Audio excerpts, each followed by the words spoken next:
ਪਹਿਲਾਂ ਦੇਖਦੇ ਹੁੰਦੇ ਸੀਗੇ ਜਦੋਂ ਅਸੀਂ ਛੋਟੇ ਹੁੰਦੇ ਸੀ ਐਮਐਲਏਜ਼ ਨੂੰ ਜਾਂ ਮੰਤਰੀਆਂ ਨੂੰ ਉਦਾਂ ਦਾ ਤਾਂ ਬਿਲਕੁਲ ਵੀ ਨਹੀਂ ਲੱਗ ਰਿਹਾ ਕਿਉਂਕਿ ਰਿਸਪੌਂਸਿਬਿਲਟੀਜ਼ ਬਹੁਤ ਜ਼ਿਆਦਾ ਨੇ। ਹੁਣ ਲੋਕਾਂ ਨੂੰ ਲੱਗ ਰਿਹਾ ਕਿ ਜੋ ਲੀਡਰ ਹੁੰਦੇ ਆ ਉਹਨਾਂ ਦੇ ਲਈ ਹੁੰਦੇ ਆ, ਆਮ ਲੋਕਾਂ ਦੇ ਲਈ ਹੁੰਦੇ ਆ, ਉਹਨਾਂ ਦੀ ਸੇਵਾ ਦੇ ਲਈ ਹੁੰਦੇ ਆ। ਮੋਗੇ ਦੇ ਵਿੱਚ ਡਰੱਗਸ ਬਹੁਤ ਜ਼ਿਆਦਾ ਨੇ ਐਂਡ ਡੇ ਬਾਈ ਡੇ ਉਹਦੇ ਤੇ ਕੰਮ ਕਰ ਰਹੇ ਆ। ਆਮ ਪਾਰਟੀ ਦੇ ਜਿੰਨੇ ਵੀ ਐਮਐਲਏਜ਼ ਨੇ ਮੋਸਟਲੀ ਜਿੱਦਾਂ ਨੂੰ ਅਸੀਂ ਮਿਲਦੇ ਨੇ ਉਹਨਾਂ ਨੂੰ ਬੜਾ ਰਹਿੰਦਾ ਕਿ ਯਾਰ ਸਾਨੂੰ ਨਾ ਵਿਆਹਾਂ ਸ਼ਾਦੀਆਂ ਵਾਲੇ ਭੋਗਾਂ ਵਾਲੇ ਐਮਐਲਏ ਨਾ ਬਣਾਓ। ਪਹਿਲਾਂ ਆਪਾਂ ਕੰਮ ਕਰ ਲਈਏ ਆਪਣੇ ਵਿਆਹ ਤਾਂ ਫਿਰ ਆਪਾਂ ਬਾਅਦ ਚ ਇੰਜੋਏ ਕਰਾਂਗੇ ਬੈਠ ਕੇ। ਸਾਡੇ ਪੰਜਾਬ ਦੇ ਵਿੱਚ ਜਾਂ ਸਾਡੇ ਹਿੰਦੁਸਤਾਨ ਦੇ ਵਿੱਚ ਹੀ ਸੜਕ ਬਣਨ ਤੋਂ ਬਾਅਦ ਕੁਝ ਮਹੀਨਿਆਂ 'ਚ ਕਿਉਂ ਟੁੱਟ ਜਾਂਦੀ ਹੈ। 10 ਪੱਖੇ ਆਉਂਦੇ ਆ ਸਰਕਾਰੀ ਤੇ ਉਹਦੇ ਵਿੱਚੋਂ 3 ਪੱਖੇ ਜਾਂ 4 ਪੱਖੇ ਹੀ ਲੱਗਦੇ ਆ, 6 ਪੱਖੇ ਪਤਾ ਨਹੀਂ ਕਿੱਥੇ ਚਲੇ ਜਾਂਦੇ ਆ। ਅੰਗਰੇਜ਼ ਇਮਾਨਦਾਰ ਸੀ ਅੱਜ ਦੇ ਲੀਡਰ ਨਾਲੋਂ ਜ਼ਿਆਦਾ। ਅਗਰ ਮੈਂ ਇਹਦੇ ਤੇ ਕੁਝ ਕਹੂੰਗੀ ਫਿਰ ਇਹ ਵੀ ਇੱਕ ਮੁੱਦਾ ਨਾ ਬਣਾ ਲੈਣ ਸਾਰੇ। ਦਾਦੀਆਂ ਨਹੀਂ ਕਹਿੰਦੀਆਂ ਹੁੰਦੀਆਂ ਸੀ ਕਿ ਛੱਜ ਤਾਂ ਕੀ ਬੋਲੇ ਛਾਨਣੀ ਵੀ ਬੋਲੇ। ਹਜੇ ਸਾਡੀ ਆਮ ਆਦਮੀ ਪਾਰਟੀ ਦੀ ਸਰਕਾਰ ਬਣੇ ਨੂੰ 1 ਮਹੀਨਾ ਵੀ ਪੂਰਾ ਨਹੀਂ ਹੋਇਆ ਐਂਡ ਉਹਦੇ ਵਿੱਚ ਤੁਸੀਂ ਦੇਖ ਸਕਦੇ ਹੋ ਜੋ ਚੇਂਜਸ ਜੋ ਪਰਿਵਰਤਨ ਆਮ ਲੋਕਾਂ ਦੇ ਵਿੱਚ, ਚਾਹੇ ਉਹ ਕਿਸੇ ਕੋਈ ਵੀ ਡਿਪਾਰਟਮੈਂਟ ਹੈ। ਮੈਂ ਤੁਹਾਨੂੰ ਮੈਸੇजेस ਦਿਖਾਉਂਗੀ ਮੈਨੂੰ ਜੋ ਡੇਲੀ ਸਾਡੇ ਮੋਗੇ ਤੋਂ ਆਉਂਦੇ ਆ। ਪੜ੍ਹ ਕੇ ਉੱਥੇ ਜਿਹੀ ਕੋਈ ਸੋਸ਼ਲ ਸਿਕਿਉਰਿਟੀ ਜਿਹਨੂੰ ਕਿਹਾ ਜਾਂਦਾ ਹੈ ਜੀ, ਉੱਥੇ ਜਿਹੜੀ ਵੀ ਕਰੰਸੀ ਆ 1000 ਰੁਪਏ ਦਿੱਤਾ ਜਾਂਦਾ ਤੇ ਉੱਥੋਂ ਦੀਆਂ ਮਹਿਲਾਵਾਂ ਨੂੰ ਔਰਤਾਂ ਜਿਹੜੀ ਪੈਨਸ਼ਨ ਲੇਡੀਜ਼ ਨੂੰ ਮਿਲਦੀ ਹੈ ਉੱਥੇ ਉਹ ਕੁਝ ਮਹੀਨੇ ਲੇਟ ਹੋ ਗਈ ਸੀਗੀ। ਲੇਡੀਜ਼ ਨੇ ਪਾਰਲੀਮੈਂਟ ਹਾਊਸ ਜਾ ਕੇ ਪੂਰਾ ਮਤਲਬ ਕਹਿੰਦੇ ਆ ਕਿ ਆਪਾਂ ਇੰਡੀਆ ਦੇ ਵਿੱਚ ਤਾਂ ਨਹੀਂ ਕਰ ਸਕਦੇ ਬਟ ਉਹਨਾਂ ਨੇ ਜਲੂਸ ਕੱਢਤਾ ਸੀਗਾ। ਕੈਨੇਡਾ, ਆਸਟ੍ਰੇਲੀਆ ਐਂਡ ਮੇਰੇ ਰਿਲੇਟਿਵਸ ਹੈਗੇ ਆ, ਉਹਨਾਂ ਨੂੰ ਘਰੇ ਬੈਠਿਆਂ ਨੂੰ ਉਹਨਾਂ ਨੂੰ 2000 ਪਰ ਮੰਥ ਗਵਰਨਮੈਂਟ ਉੱਥੇ ਦਿੰਦੀ ਰਹੀ ਹੈ। ਡਾਕਟਰ ਹੋਣ ਦੇ ਨਾਤੇ ਮੈਨੂੰ ਪਤਾ ਕਿ ਕਈ ਲੜਕੀਆਂ ਮਤਲਬ ਪੈਡਸ ਤੱਕ ਨਹੀਂ ਅਫੋਰਡ ਕਰ ਪਾਉਂਦੀ। ਕਈ ਵਾਰ ਉਹਨਾਂ ਨੂੰ ਜੌਬ ਮਿਲ ਵੀ ਜਾਂਦੀ ਹੈ, ਨਹੀਂ ਵੀ ਮਿਲਦੀ, ਜਾਂ ਉਹ ਤਰਸਦੀਆਂ ਨੇ ਜਾਂ ਫਿਰ ਉਹਨਾਂ ਨੂੰ ਕੋਈ ਗਲਤ ਕੰਮ ਕਰਨੇ ਪੈਂਦੇ ਆ। ਸਕੂਲ ਖਾਸ ਦੁਕਾਨ ਤੋਂ ਕਿਤਾਬਾਂ ਖਰੀਦਣ ਲਈ ਕਹਿੰਦੇ ਆ, ਵਰਦੀਆਂ ਖਰੀਦਣ ਲਈ ਕਹਿੰਦੇ ਆ, ਕਿੰਨਾ ਵੱਡਾ ਭਾਰ ਆ। ਸਰਕਾਰ ਨੇ ਤਾਂ ਆਪਣੀ ਅਨਾਉਂਸਮੈਂਟ ਕਰਤੀ ਹੈ, ਅਸੀਂ ਫਰਜ਼ ਪੂਰਾ ਕਰਤਾ ਬਟ ਜਿਹੜੇ ਅੱਗੇ ਜਿਹੜੇ ਸ਼ਾਪਕੀਪਰਸ ਸੀਗੇ ਉਹਨਾਂ ਨੇ ਨਹੀਂ ਉਹ ਬੁੱਕਸ ਮੰਗਵਾਈਆਂ।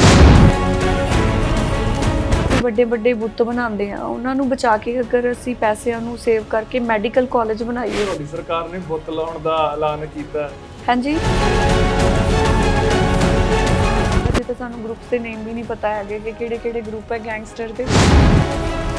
ਮੈਨੂੰ ਡੇਲੀ ਕਹਿਣਗੇ ਮੋਗੇ ਵਾਲੇ ਕਿ ਝਾੜੂ ਲਾ ਦਿਆ ਕਰ, ਮੈਂ ਡੇਲੀ ਆਉਂਗੀ ਕਿਉਂਕਿ ਦੇਖ ਕੇ ਸ਼ਾਇਦ ਕੁਝ ਲੋਕੀ ਤਾਂ ਲੱਗਣਗੇ ਮੇਰੇ ਪਿੱਛੇ, ਹਨਾ। ਪਬਲਿਕ ਪਲੇਸ ਤੇ ਪਿਸ਼ਾਬ ਕਰਦੇ ਦਿਖਾਈ ਨਹੀਂ ਦੇਣਗੇ।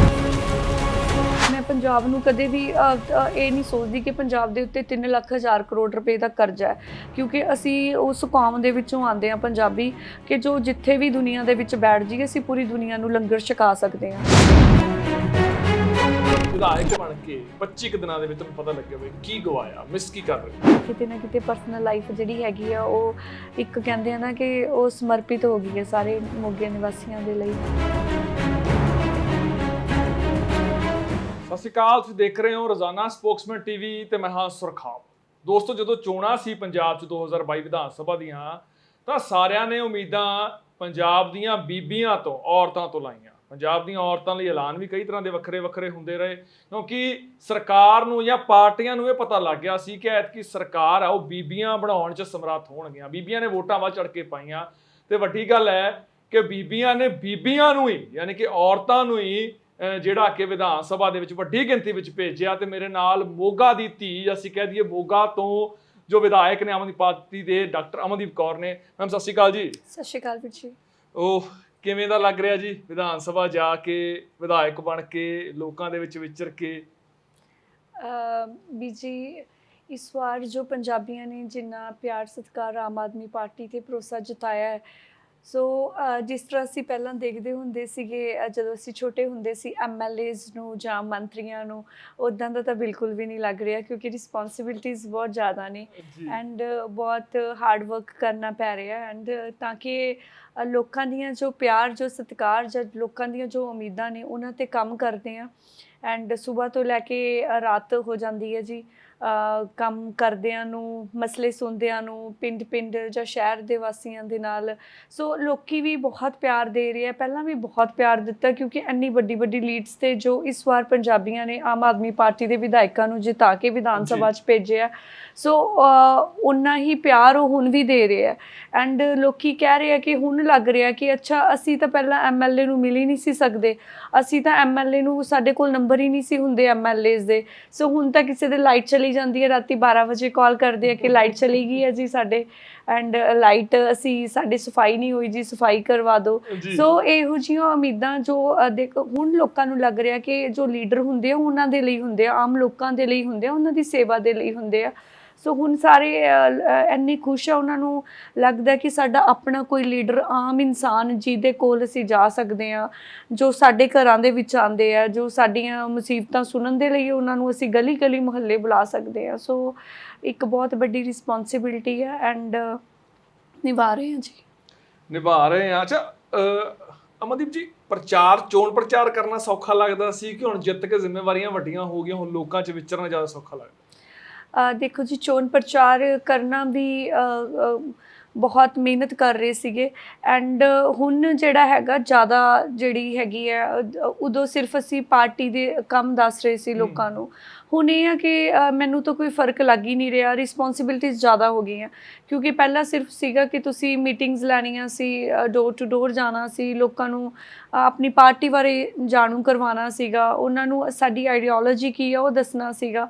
ਹੁਣ ਇਹ ਹੈ ਕਿ ਸਵੇਰ ਤੋਂ ਲੈ ਕੇ ਸ਼ਾਮ ਤੱਕ ਮੀਟਿੰਗਸ ਤਾਂ ਉਨੀਆਂ ਹੀ ਹੋ ਰਹੀਆਂ ਨੇ, ਉਨੇ ਇਵੈਂਟਸ ਹੋ ਰਹੇ ਆ, ਕਿਉਂਕਿ ਲੋਕਾਂ ਦੀ ਪਿੰਡ ਜਾ ਰਹੇ ਆ, ਉੱਥੇ ਜਿਹੜੀਆਂ ਸਮੱਸਿਆਵਾਂ ਨੇ ਉਹ ਵੀ ਸੁਣ ਰਹੇ ਆ, ਧੰਨਵਾਦੀ ਦੌਰੇ ਵੀ ਕਰ ਰਹੇ ਆ, ਐਂਡ ਫਿਰ ਲੋਕਲ ਵੀ ਜਾ ਰਹੇ ਆ, ਕਿਤੇ ਕੋਈ ਪ੍ਰੋਬਲਮ ਆ ਜਾਂਦੀ ਹੈ ਉੱਥੇ ਵੀ ਜਾਂਦੇ ਆ, ਐਂਡ ਉਹਨਾਂ ਨੂੰ ਸੋਲਵ ਵੀ ਕਰਦੇ ਆ।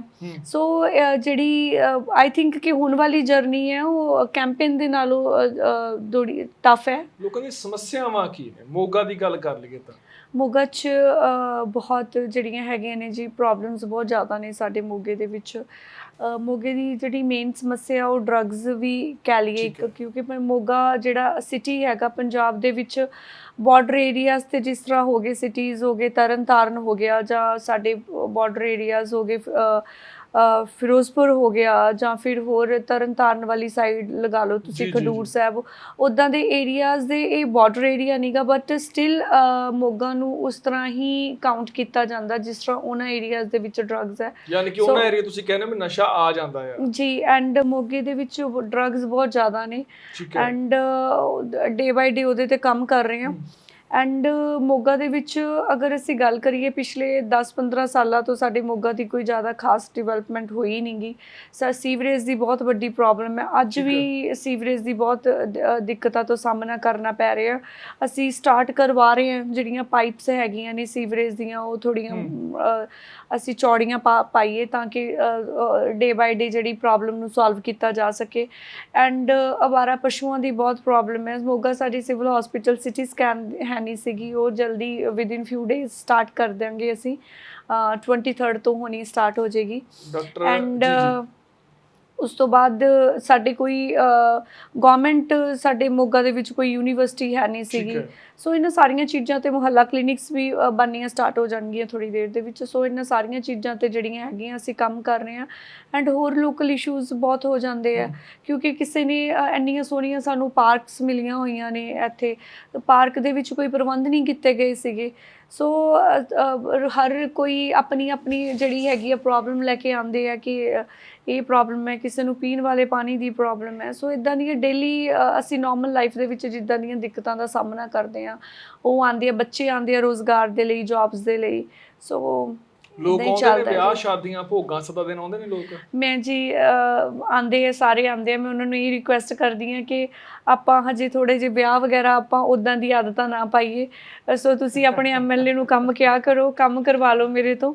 ਵਿਆਹ ਸ਼ਾਦੀਆਂ ਆਪਾਂ ਜਦੋਂ ਆਪਣੇ ਕੰਮ ਹੋ ਜਾਣਗੇ ਫਿਰ ਜੁਆਇਨ ਕਰਾਂਗੇ। ਇਹ ਤੁਹਾਡੇ ਆਮ ਆਦਮੀ ਪਾਰਟੀ ਦੇ ਜਿੰਨੇ ਵੀ MLAs ਨੇ ਮੋਸਟਲੀ ਜਿੱਦਾਂ ਨੂੰ ਅਸੀਂ ਮਿਲਦੇ ਨੇ, ਉਹਨਾਂ ਨੂੰ ਬੜਾ ਰਹਿੰਦਾ, ਕਹਿੰਦਾ ਯਾਰ ਸਾਨੂੰ ਨਾ ਵਿਆਹਾਂ ਸ਼ਾਦੀਆਂ ਵਾਲੇ ਭੋਗਾਂ ਵਾਲੇ MLA ਨਾ ਬਣਾਓ। ਬਿਲਕੁਲ ਸਰ, ਮੈਂ ਵੀ ਇਹੀ ਕਹਿੰਦੀ ਹਾਂ ਕਿ ਪਹਿਲਾਂ ਆਪਾਂ ਕੰਮ ਕਰ ਲਈਏ ਆਪਣੇ ਵਿਆਹ, ਤਾਂ ਫਿਰ ਆਪਾਂ ਬਾਅਦ 'ਚ ਇੰਜੋਏ ਕਰਾਂਗੇ ਬੈਠ ਕੇ, ਜਦੋਂ ਆਪਣੇ ਕੰਮ ਸਾਰੇ ਹੋ ਜਾਣਗੇ ਜਾਂ ਇੱਕ ਵਾਰ ਸਮੂਥਲੀ ਜਿਹੜਾ ਹੈਗਾ ਆਪਣਾ ਸਾਰਾ ਚੱਲ ਪਏਗਾ। ਤੁਹਾਨੂੰ ਲੱਗਦਾ ਵੀ ਲੋਕਾਂ ਦੀ ਜਿਹੜੀਆਂ ਮੰਗਾਂ ਨੇ ਜੋ ਤੁਸੀਂ ਗਿਣਾਈਆਂ ਇਹ ਸਾਰੀਆਂ 5 ਸਾਲਾਂ 'ਚ ਹੋ ਸਕਦੀਆਂ ਨੇ? ਬਿਲਕੁਲ ਹੋ ਸਕਦੀਆਂ ਨੇ ਜੀ, ਹੋਣ ਨੂੰ ਵੀਰ ਜੀ ਵਿਦਿਨ ਫਿਊ ਮੰਥਸ ਹੋ ਸਕਦੀਆਂ ਨੇ, ਅਗਰ ਸਾਰਾ ਜਿਹੜਾ ਹੈਗਾ ਜਿੰਨੇ ਵੀ ਆਪਣੇ ਡਿਪਾਰਟਮੈਂਟਸ ਹੈਗੇ ਆ ਸਾਰੇ ਕੋਆਪਰੇਟ ਕਰਨ, ਅੱਛੀ ਤਰ੍ਹਾਂ ਇਮਾਨਦਾਰੀ ਦੇ ਨਾਲ ਕੰਮ ਕਰਨ, ਤਾਂ ਕੰਮ ਹੀ ਨਹੀਂਗਾ, ਕੁਝ ਮਹੀਨਿਆਂ ਦੇ ਵਿੱਚ ਹੀ ਹੋ ਸਕਦਾ ਹੈ, ਚੀਜ਼ਾਂ ਤਾਂ ਹੋ ਸਕਦੀਆਂ ਨੇ। ਕਿਸ ਨੂੰ ਕਿਹਾ ਜਾਂਦਾ? ਹਰ ਸਰਕਾਰ ਆਉਂਦੀ ਉਹ ਕਹਿੰਦੀ ਅਸੀਂ ਇਮਾਨਦਾਰੀ ਨਾਲ ਕੰਮ ਕੀਤਾ, ਕਾਂਗਰਸ ਵਾਲੇ ਸੀ ਉਹ ਕਹਿੰਦੇ ਅਸੀਂ ਇਮਾਨਦਾਰੀ ਨਾਲ ਕੰਮ ਕੀਤਾ, ਅਕਾਲੀ ਦਲ ਸੀ ਉਹ ਕਹਿੰਦੇ ਅਸੀਂ ਇਮਾਨਦਾਰੀ ਨਾਲ ਕੰਮ ਕਰਦੇ ਆ, ਉਹ ਆਮ ਆਦਮੀ ਪਾਰਟੀ ਨੂੰ ਕਹਿ ਦਿੰਦੇ ਨੇ ਵੀ ਇਹ ਗੁੰਮਰਾਹ ਕਰਦੇ ਨੇ, ਆਮ ਆਦਮੀ ਪਾਰਟੀ ਦੇ ਸੁਪਰੀਮੋ ਕਹਿ ਦਿੰਦੇ ਨੇ ਮੈਂ ਕੱਟੜ ਇਮਾਨਦਾਰ ਆ। ਦੇਖੋ ਜੀ ਛੋਟੀ ਜਿਹੀ ਐਗਜ਼ਾਮਪਲ ਦਿੰਦੀ ਹਾਂ ਜੀ ਕਿ ਜਦੋਂ ਅਸੀਂ ਕਿਸੇ ਫੋਰਨ ਕੰਟਰੀ ਜਾਂਦੇ ਹਾਂ ਉੱਥੇ 100 ਸਾਲਾਂ ਤੋਂ ਉੱਥੋਂ ਦੀਆਂ ਸੜਕਾਂ ਬਣੀਆਂ ਹੋਈਆਂ ਨੇ, ਉੱਥੇ ਸਟੋਨਸ ਲੱਗੇ ਹੋਏ ਆ, ਉਹ ਅਜੇ ਵੀ ਉੱਦਾਂ ਦੇ ਹੀ ਹੈ। ਉੱਥੇ ਜਿਹੜੀਆਂ ਬਿਲਡਿੰਗਸ ਬਣੀਆਂ ਹੋਈਆਂ ਨੇ ਐਂਡ ਈਵਨ ਅੰਗਰੇਜ਼ ਵੀ ਜਿਹੜੇ ਸਾਡੇ ਪੰਜਾਬ ਦੇ ਵਿੱਚ ਪੁਲ ਬਣਾ ਕੇ ਗਏ ਸੀਗੇ 100 ਸਾਲ ਪੁਰਾਣੇ ਆ, 150 ਸਾਲ ਪੁਰਾਣੇ ਆ, ਬਟ ਪੁਲ ਉੱਦਾਂ ਦੇ ਹੀ ਹੈ, ਉਹਨਾਂ ਤੇ ਕੁਝ ਨਹੀਂ ਹੋਇਆ। ਬਟ ਸਾਡੇ ਪੰਜਾਬ ਦੇ ਵਿੱਚ ਜਾਂ ਸਾਡੇ ਹਿੰਦੁਸਤਾਨ ਦੇ ਵਿੱਚ ਹੀ ਸੜਕ ਬਣਨ ਤੋਂ ਬਾਅਦ ਕੁਝ ਮਹੀਨਿਆਂ 'ਚ ਕਿਉਂ ਟੁੱਟ ਜਾਂਦੀ ਹੈ? ਸਾਡੇ ਇਹ ਪੰਜਾਬ ਦੇ ਵਿੱਚ ਹੀ ਅਗਰ 10 ਪੱਖੇ ਆਉਂਦੇ ਆ ਸਰਕਾਰੀ ਤੇ ਉਹਦੇ ਵਿੱਚੋਂ 3 ਪੱਖੇ ਜਾਂ 4 ਪੱਖੇ ਹੀ ਲੱਗਦੇ ਆ, 6 ਪੱਖੇ ਪਤਾ ਨਹੀਂ ਕਿੱਥੇ ਚਲੇ ਜਾਂਦੇ ਆ।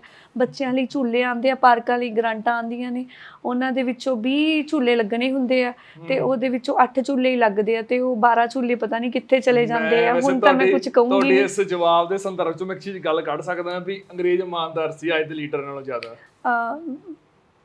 ਦੇਖੋ ਅਗਰ ਮੈਂ ਇਹਦੇ ਤੇ ਕੁਝ ਕਹੂੰਗੀ ਫਿਰ ਇਹ ਵੀ ਇੱਕ ਮੁੱਦਾ ਨਾ ਬਣਾ ਲੈਣ ਸਾਰੇ, ਬਟ ਜਿਸ ਤਰ੍ਹਾਂ ਦੀਆਂ ਜੋ ਬਿਲਡਿੰਗਸ ਜਾਂ ਜੋ ਉਹ ਕਰਕੇ ਗਏ ਆ ਉਹ ਸਰਦਾਰ ਭਗਤ ਸਿੰਘ ਜੀ ਹੋਣਾ ਨੇ, ਸ਼ਹੀਦ ਆਜ਼ਮ ਭਗਤ ਸਿੰਘ ਜੀ ਹੋਣਾ ਨੇ ਜੋ ਪੰਜਾਬ ਦੇ ਲਈ ਸੁਪਨਾ ਦੇਖਿਆ ਸੀ ਜਾਂ ਹਿੰਦੁਸਤਾਨ ਦੇ ਲਈ ਦੇਖਿਆ ਸੀਗਾ, ਕਿਤੇ ਨਾ ਕਿਤੇ ਉਹਨਾਂ ਨੂੰ ਅਫਸੋਸ ਹੁੰਦਾ ਹੋਏਗਾ ਵੇਖ ਕੇ ਕਿ ਜਿੱਦਾਂ ਦਾ ਪੰਜਾਬ ਜਿੱਦਾਂ ਦਾ ਹਿੰਦੁਸਤਾਨ ਉਹ ਚਾਹੁੰਦੇ ਸੀਗੇ ਸੋ ਉੱਦਾਂ ਦਾ ਬਣ ਨਹੀਂ ਪਾਇਆ। ਸਭ ਤੋਂ ਜੇ ਆਮ ਆਦਮੀ ਪਾਰਟੀ ਦੀ ਗੱਲ ਕਰ ਲਈਏ ਤਾਂ ਲੋਕ ਥੋੜੇ ਦਿਨਾਂ 'ਚ ਘੇਰਨਾ ਸ਼ੁਰੂ ਕਰਕੇ ਨੇ ਆਮ ਆਦਮੀ ਪਾਰਟੀ ਨੂੰ, ਚਾਹੇ ਵਿਰੋਧੀ ਨੇ ਚਾਹੇ ਪੰਜਾਬ ਦੇ ਲੋਕ ਨੇ। ਉਹ ਕਹਿੰਦੇ ਨੇ ਇਨਕਲਾਬ ਦਿੱਲੀ ਜਾ ਕੇ ਬੈਠ ਗਿਆ, ਚਾਹੇ ਕੋਈ ਵੀ ਮੀਟਿੰਗਾਂ ਹੁੰਦੀਆਂ ਨੇ ਉਹ ਕਹਿੰਦੇ ਨੇ ਇਨਕਲਾਬ ਹੁਣ ਜਿਹੜੀ ਲਹਿਰ ਉੱਠੀ ਸੀ ਇਨਕਲਾਬ ਦੀ ਉਹ ਨਜ਼ਰ ਨਹੀਂ ਆ ਰਹੀ। ਇੱਕ ਪੰਜਾਬੀ ਦੇ ਵਿੱਚ ਕਹਾਵਤ ਹੈ ਜੋ ਦਾਦੀ ਹੋਣੀ ਕਹਿੰਦੀਆਂ ਹੁੰਦੀਆਂ ਸੀ ਕਿ ਛੱਜ ਤਾਂ ਕੀ ਬੋਲੇ ਛਾਨਣੀ ਵੀ ਬੋਲੇ, ਮਤਲਬ ਕਮਾਲ ਹੀ ਹੋ ਗਈ ਹੈ। ਹਜੇ ਸਾਡੀ ਆਮ ਆਦਮੀ ਪਾਰਟੀ ਦੀ ਸਰਕਾਰ ਬਣੇ ਨੂੰ 1 ਮਹੀਨਾ ਵੀ ਪੂਰਾ ਨਹੀਂ ਹੋਇਆ ਐਂਡ ਉਹਦੇ ਵਿੱਚ ਤੁਸੀਂ ਦੇਖ ਸਕਦੇ ਹੋ ਜੋ ਚੇਂਜਸ ਜੋ ਪਰਿਵਰਤਨ ਆਮ ਲੋਕਾਂ ਦੇ ਵਿੱਚ ਚਾਹੇ ਉਹ ਕਿਸੇ ਕੋਈ ਵੀ ਡਿਪਾਰਟਮੈਂਟ ਹੈ ਉਹਦੇ ਵਿੱਚ ਦੇਖਣ ਨੂੰ ਮਿਲਿਆ। ਮੇਰੇ ਕੋਲ ਮੈਂ ਤੁਹਾਨੂੰ ਮੈਸੇजेस ਦਿਖਾਉਂਗੀ ਮੈਨੂੰ ਜੋ ਡੇਲੀ ਸਾਡੇ ਮੋਗੇ ਤੋਂ ਆਉਂਦੇ ਆ ਕਿ ਬਿਨਾਂ ਪੈਸੇ ਬਿਨਾਂ ਰਿਸ਼ਵਤ ਦਿੱਤੇ ਤੋਂ ਉਹਨਾਂ ਦੇ ਕੰਮ ਹੋ ਰਹੇ ਐਂਡ ਧੰਨਵਾਦ ਕਰ ਰਹੇ ਆਮ ਆਦਮੀ ਪਾਰਟੀ ਦਾ। ਜੋ ਇਹ ਚੇਂਜਸ ਆਈਆਂ ਨੇ ਅਗਰ ਅਸੀਂ ਸੋਚੀਏ ਕਿ 20 ਦਿਨਾਂ ਦੇ ਵਿੱਚ ਅਸੀਂ ਉਹ ਇਮਾਰਤਾਂ ਖੜੀਆਂ ਕਰ ਦਾਂਗੇ ਤੇ ਉਹ ਪੋਸੀਬਲ ਨਹੀਂ, ਉਹਨੂੰ ਟਾਈਮ ਲੱਗੇਗਾ ਐਂਡ ਬਟ ਜੋ ਇਹਨਾਂ ਦਿਨਾਂ ਦੇ ਵਿੱਚ 25 ਡੇਜ਼ ਦੇ ਵਿੱਚ ਜਿੰਨਾ ਅਸੀਂ ਕਰ ਸਕਦੇ ਸੀ ਅਸੀਂ ਆਪਣਾ ਬੈਸਟ ਦਿੱਤਾ ਐਂਡ ਜਿਸ ਬਿਜਲੀ ਕਰਕੇ ਸਾਨੂੰ ਜਾਂ 1000 ਵਾਲੀ ਗਰੰਟੀ ਕਰਕੇ ਘੇਰ ਰਹੇ ਉਹ ਜਸਟ ਵੇਟ ਕਰਨ ਨੂੰ ਵਿਦਿਨ ਫਿਊ ਡੇਜ਼ ਹੋ ਜਾਏਗਾ ਸਭ ਕੁਝ। ਕਰੀਏ ਆਪਾਂ 1000 ਰੁਪਏ ਵਾਲਾ ਜਿਹੜਾ ਸਿਸਟਮ ਹੈ ਤੁਹਾਨੂੰ ਲੱਗਦਾ ਤੁਸੀਂ ਯੂਕਰੇਨ ਦੇ ਪੜ੍ਹੇ ਹੋ? ਜੀ ਯੂਕਰੇਨ ਤੋਂ ਪੜ੍ਹ ਕੇ ਆਏ। ਉੱਥੇ ਅਜਿਹੀ ਕੋਈ ਸੋਸ਼ਲ ਸਿਕਿਉਰਿਟੀ ਜਿਹਨੂੰ ਕਿਹਾ ਜਾਂਦਾ ਹੈ ਜੀ, ਉੱਥੇ ਜਿਹੜੀ ਵੀ ਕਰੰਸੀ ਆ ਉਹ 1000 ਰੁਪਏ ਦਿੱਤਾ ਜਾਂਦਾ ਤੇ ਉੱਥੋਂ ਦੀਆਂ ਮਹਿਲਾਵਾਂ ਨੂੰ ਔਰਤਾਂ ਨੂੰ? ਦੇਖੋ ਜੀ ਫੋਰਨ ਕੋਈ ਵੀ ਕੰਟਰੀ ਹੈ, ਮੈਂ ਇੰਗਲੈਂਡ ਵੀ ਰਹੀ ਹਾਂ, ਮੈਂ ਯੂਕਰੇਨ ਵੀ ਰਹੀ ਹਾਂ, ਮੈਂ ਯੂਰਪ ਦੇ ਹਰ ਕੰਟਰੀ ਦੇਖਿਆ, ਮੈਂ ਬੈਲਜੀਅਮ ਵੀ ਰਹੀ ਹਾਂ ਐਂਡ ਇਟਲੀ ਵੀ ਦੇਖ ਕੇ ਆਈ ਹਾਂ। ਸੋ ਜਿੰਨੀਆਂ ਵੀ ਫੋਰਨ ਕੰਟਰੀਜ਼ ਹੁੰਦੀਆਂ ਨੇ ਉੱਥੇ ਲੋਕੀ ਜਾਂਦੇ ਕਿਉਂ ਆ? ਸਭ ਤੋਂ ਵੱਡੀ ਗੱਲ ਤਾਂ ਇਹ ਹੈ ਲੋਕੀ ਪੰਜਾਬ ਛੱਡ ਕੇ ਜਾਂ ਹਿੰਦੁਸਤਾਨ ਛੱਡ ਕੇ ਇਸ ਲਈ ਫੋਰਨ ਕੰਟਰੀਜ਼ ਨੂੰ ਅਡਾਪਟ ਕਰਦੇ ਆ ਕਿਉਂਕਿ ਉੱਥੋਂ ਦੀਆਂ ਜਿਹੜੀਆਂ ਗਵਰਨਮੈਂਟਸ ਉਹਨਾਂ ਨੂੰ ਫੈਸਿਲਿਟੀਜ਼ ਬਹੁਤ ਦਿੰਦੀਆਂ ਨੇ, ਉਹ ਸਿਟੀਜ਼ਨਸ ਦੀ ਕਦਰ ਬਹੁਤ ਕਰਦੀਆਂ ਨੇ। ਉੱਥੇ ਜਨਮ ਤੋਂ ਬਾਅਦ ਹੀ ਬੱਚੇ ਨੂੰ ਜਿਹੜੇ ਹੈਗੇ ਆ ਗਵਰਨਮੈਂਟ ਉਹਨਾਂ ਨੂੰ ਐਜ਼ ਅ ਗਿਫਟ ਮਨੀ ਦਿੰਦੇ ਆ, ਡਾਲਰਸ ਹੁੰਦੇ, ਹਰ ਕੰਟਰੀ ਦੀ ਆਪਣੀ ਉਹਨਾਂ ਨੇ ਅਮਾਊਂਟ ਰੱਖੀ ਹੋਈ ਆ ਐਂਡ ਬੱਚੇ ਦੀ ਜਿਹੜੀ ਜਨਮ ਤੋਂ ਲੈ ਕੇ ਉਹਦੀ ਫੀਡ ਤੱਕ ਜਿਹੜਾ ਉਹਦਾ ਮਿਲਕ ਹੈ, ਯੋਗਰਟ ਹੈ, ਬੱਚੇ ਦੇ ਡਾਈਪਰਸ ਤੱਕ ਜਿਹੜੇ ਹੈਗੇ ਆ ਉਹ ਬੱਚੇ ਦੇ ਘਰੇ ਪਹੁੰਚਦੇ ਆ ਐਂਡ ਪੂਰੇ ਇੱਕ ਨੈਨੀ ਜਿਸ ਤਰ੍ਹਾਂ ਹੁੰਦੇ ਆ ਉਹ ਨਰਸਿਸ ਆਉਂਦੀਆਂ ਨੇ ਬੱਚੇ ਦੇ ਬਰਥ ਤੋਂ ਬਾਅਦ ਉਹ ਘਰੇ ਆ ਕੇ ਉਹਨਾਂ ਦੇ ਗ੍ਰੈਂਡ ਮਦਰ ਤੇ ਉਹਦੀ ਮਦਰ ਨੂੰ ਜੋ ਵੀ ਕੇਅਰ ਟੇਕਰ ਹੁੰਦੇ ਆ ਉਹਨਾਂ ਨੂੰ ਪ੍ਰੋਪਰ ਟ੍ਰੇਨਿੰਗ ਦੇ ਕੇ ਜਾਂਦੇ ਆ ਕਿ ਬੱਚੇ ਨੂੰ ਕਿਸ ਤਰ੍ਹਾਂ ਸਾਂਭਣਾ ਹੈ। ਉਸ ਤੋਂ ਬਾਅਦ ਗਵਰਨਮੈਂਟ ਸਕੂਲ ਉੱਥੇ ਬਣੇ ਹੁੰਦੇ ਆ ਹਰ ਏਰੀਆ ਦੇ ਐਂਡ ਪ੍ਰਾਈਵੇਟ ਸਕੂਲ ਬਹੁਤ ਘੱਟ ਹੁੰਦੇ ਆ। ਉੱਥੇ ਜਿਹੜੀ ਐਜੂਕੇਸ਼ਨ ਹੈ ਬੱਚਿਆਂ ਦੀ ਉਹ ਬਹੁਤ ਸਸਤੀ ਦਿੱਤੀ ਜਾਂਦੀ ਹੈ ਉਹਨਾਂ ਨੂੰ ਐਂਡ ਮਹਿਲਾਵਾਂ ਦੇ ਲਈ ਤੁਸੀਂ ਯੂਕਰੇਨ ਦੀ ਗੱਲ ਕੀਤੀ ਹੈ ਤੇ ਯੂਕਰੇਨ ਦਾ ਮੈਂ ਤੁਹਾਨੂੰ ਦੱਸਦੀ ਹਾਂ। ਯੂਕਰੇਨ ਦੇ ਵਿੱਚ ਜਿਹੜੀ ਪੈਨਸ਼ਨ ਲੇਡੀਜ਼ ਨੂੰ ਮਿਲਦੀ ਹੈ ਉੱਥੇ, ਉਹ ਕੁਝ ਮਹੀਨੇ ਲੇਟ ਹੋ ਗਈ ਸੀਗੀ। ਐਂਡ ਉੱਥੇ ਜਿਹੜਾ ਸੀਗਾ ਸਰਕਾਰ ਦਾ, ਜਿਵੇਂ ਲੇਡੀਜ਼ ਨੇ ਪਾਰਲੀਮੈਂਟ ਹਾਊਸ ਜਾ ਕੇ ਪੂਰਾ ਮਤਲਬ ਕਹਿੰਦੇ ਆ ਕਿ ਆਪਾਂ ਇੰਡੀਆ ਦੇ ਵਿੱਚ ਤਾਂ ਨਹੀਂ ਕਰ ਸਕਦੇ, ਬਟ ਉਹਨਾਂ ਨੇ ਜਲੂਸ ਕੱਢਤਾ ਸੀਗਾ। ਐਂਡ ਉੱਥੋਂ ਦੇ ਜਿਹੜੇ MP ਸੀਗੇ ਉਹਨਾਂ ਨੇ ਇੱਕ ਫਰਾਡ ਕੀਤਾ ਸੀ ਤੇ ਲੋਕਾਂ ਨੇ ਉਹਨਾਂ ਨੂੰ ਡਸਟਬਿਨ 'ਚ ਸੁੱਟਤਾ ਸੀ ਜਦੋਂ ਬਾਹਰ ਆਏ ਸੀ। ਲੋਕ ਜਾਗਰੂਕ ਹੈ, ਲੋਕਾਂ ਨੂੰ ਪਤਾ ਹੈ। ਉੱਥੇ ਪੀਣ ਵਾਲੇ ਪਾਣੀ ਦੀ ਕੋਈ ਸਮੱਸਿਆ ਨਹੀਂ। ਫੋਰਨ ਕਿਸੇ ਵੀ ਕੰਟਰੀ 'ਚ ਪੀਣ ਵਾਲਾ ਪਾਣੀ ਜਿਹੜਾ ਹੈਗਾ, ਉੱਥੇ ਕਿਸੇ ਦੇ ਘਰੇ ਫਿਲਟਰ ਨਹੀਂ ਲੱਗੇ ਹੁੰਦੇ। ਤੁਸੀਂ ਟੈਪ, ਉੱਥੇ ਲੋਕੀ ਟੈਪ ਵਾਟਰ ਹੀ ਪੀਂਦੇ ਆ ਕਿਉਂਕਿ ਸਾਫ਼ ਸੁਥਰਾ ਪਾਣੀ ਆਉਂਦਾ। ਐਂਡ ਗੈਸ ਦੀਆਂ ਈਵਨ ਪਾਈਪਸ ਪਈਆਂ ਹੋਈਆਂ, ਤੁਹਾਨੂੰ ਸਿਲੰਡਰ ਨਹੀਂ ਉਠਾਣੇ ਪੈਂਦੇ। ਸੋ ਇਹੋ ਜਿਹੀਆਂ ਫੈਸਿਲਿਟੀਜ਼ ਹੈਗੀਆਂ ਨੇ ਜਿਹੜੀਆਂ ਗਵਰਨਮੈਂਟ ਦਿੰਦੀ ਹੈ। ਈਵਨ ਕੋਵਿਡ ਦੇ ਵਿੱਚ ਆਪਾਂ ਪੰਜਾਬੀ ਆ, ਆਪਣੀ ਰਿਸ਼ਤੇਦਾਰੀ 'ਚ ਕੋਈ ਨਾ ਕੋਈ ਤਾਂ ਬਾਹਰ ਗਿਆ ਹੀ ਹੁੰਦਾ। ਐਂਡ ਤੁਸੀਂ ਪੁੱਛੋ ਕਿ ਕੈਨੇਡਾ, ਆਸਟ੍ਰੇਲੀਆ ਐਂਡ ਮੇਰੇ ਰਿਲੇਟਿਵਸ ਹੈਗੇ ਆ, ਉਹਨਾਂ ਨੂੰ ਘਰੇ ਬੈਠਿਆਂ ਨੂੰ ਉਹਨਾਂ ਨੂੰ 2,000 ਪਰ ਮੰਥ ਗਵਰਨਮੈਂਟ ਉੱਥੇ ਦਿੰਦੀ ਰਹੀ ਹੈ ਕਿਉਂਕਿ ਗਵਰਨਮੈਂਟ ਟੈਕਸ ਵਸੂਲ ਕਰਦੀ ਆ ਉਹਨਾਂ ਤੋਂ। ਐਂਡ ਉਹ ਵੀ ਬਹੁਤ ਹੀ ਇਮਾਨਦਾਰੀ ਦੇ ਨਾਲ ਗਵਰਨਮੈਂਟ ਨੂੰ ਟੈਕਸ ਦਿੰਦੇ ਆ। ਪੰਜਾਬ ਦੇ ਵਿੱਚ ਇਹ ਚੀਜ਼ਾਂ ਤੁਹਾਨੂੰ ਕਿਵੇਂ ਲੱਗਦੀਆਂ ਨੇ? ਉਹ ਸੂਬਾ ਜਿੱਥੇ 3 ਲੱਖ ਕਰੋੜ ਦਾ ਕਰਜ਼ਾ, ਉਹ ਸੂਬਾ ਜੋ 300 ਯੂਨਿਟ ਮੁਫਤ ਬਿਜਲੀ ਦੇਣ ਦੀ ਸਰਕਾਰ ਜੀ ਦੀ ਕਰਦੀ ਆ, ਉਹ ਸੂਬਾ ਜਿਹੜਾ GDP ਨੂੰ ਲੈ ਕੇ ਜਾਂ ਆਰਥਿਕਤਾ ਨੂੰ ਲੈ ਕੇ ਲਗਾਤਾਰ ਨਿਘਾਰ 'ਚ ਜਾ ਰਿਹਾ। ਉੱਥੇ ਦੇਖੋ ਜੀ, ਇਮਾਨਦਾਰੀ ਦੇ ਨਾਲ ਤੁਸੀਂ ਕੁਝ ਵੀ ਕਰੋਗੇ ਨਾ, ਤਾਂ ਮੈਨੂੰ ਨਹੀਂ ਲੱਗਦਾ, ਮੈਂ ਪੰਜਾਬ ਨੂੰ ਕਦੇ ਵੀ ਇਹ ਨਹੀਂ ਸੋਚਦੀ ਕਿ ਪੰਜਾਬ ਦੇ ਉੱਤੇ 3 ਲੱਖ 1000 ਕਰੋੜ ਰੁਪਏ ਦਾ ਕਰਜ਼ਾ ਹੈ, ਕਿਉਂਕਿ ਅਸੀਂ ਉਸ ਕੌਮ ਦੇ ਵਿੱਚੋਂ ਆਉਂਦੇ ਹਾਂ ਪੰਜਾਬੀ, ਕਿ ਜੋ ਜਿੱਥੇ ਵੀ ਦੁਨੀਆ ਦੇ ਵਿੱਚ ਬੈਠ ਜਾਈਏ ਅਸੀਂ ਪੂਰੀ ਦੁਨੀਆ ਨੂੰ ਲੰਗਰ ਛਕਾ ਸਕਦੇ ਹਾਂ।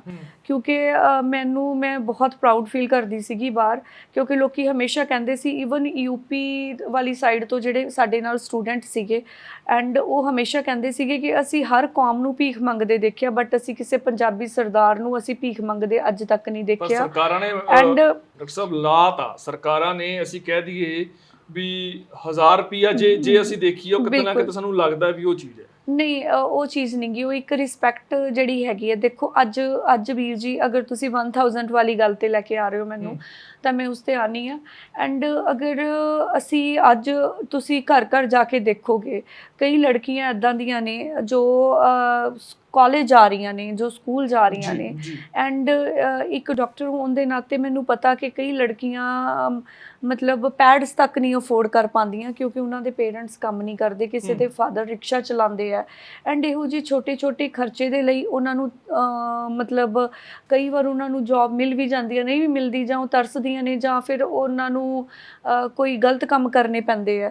ਸੋ ਦੇਖੋ, ਜਿਹੜੇ ਹੈਗੇ ਆ 1000 ਦੀ ਗਰੰਟੀ ਹੈ, ਇਹ ਹਰ ਇੱਕ ਮਹਿਲਾ ਦੇ ਲਈ ਇੱਕ ਸਨਮਾਨ ਰਾਸ਼ੀ ਹੈ, ਤਾਂ ਕਿ ਕਿਸੇ ਵੀ ਬੱਚੀ ਨੂੰ ਕਿਸੇ ਬੁੱਕਸ ਤੋਂ, ਮੇਰੇ ਕੋਲ ਇੱਕ ਸਾਡੇ ਮੋਗਾ ਤੋਂ ਹੀ ਹੈਗੇ ਆ, ਮੈਂ ਉਹਨਾਂ ਦਾ ਨਾਮ ਨਹੀਂ ਦੱਸੂਗੀ, ਉਹ ਮੇਰੇ ਕੋਲ ਆਏ ਐਂਡ ਉਹਨਾਂ ਨੇ ਮੈਨੂੰ ਆਪਣੀ ਬੇਟੀ ਦੇ ਨਾਲ ਮਿਲਾਇਆ। ਬੇਟੀ ਬਹੁਤ ਛੋਟੀ ਹੈ ਐਂਡ ਉਹ ਜੌਬ ਨਹੀਂ ਕਰ ਸਕਦੇ ਕੋਈ, ਐਂਡ ਪੜ੍ਹੇ ਲਿਖੇ ਨਹੀਂ ਗੇ।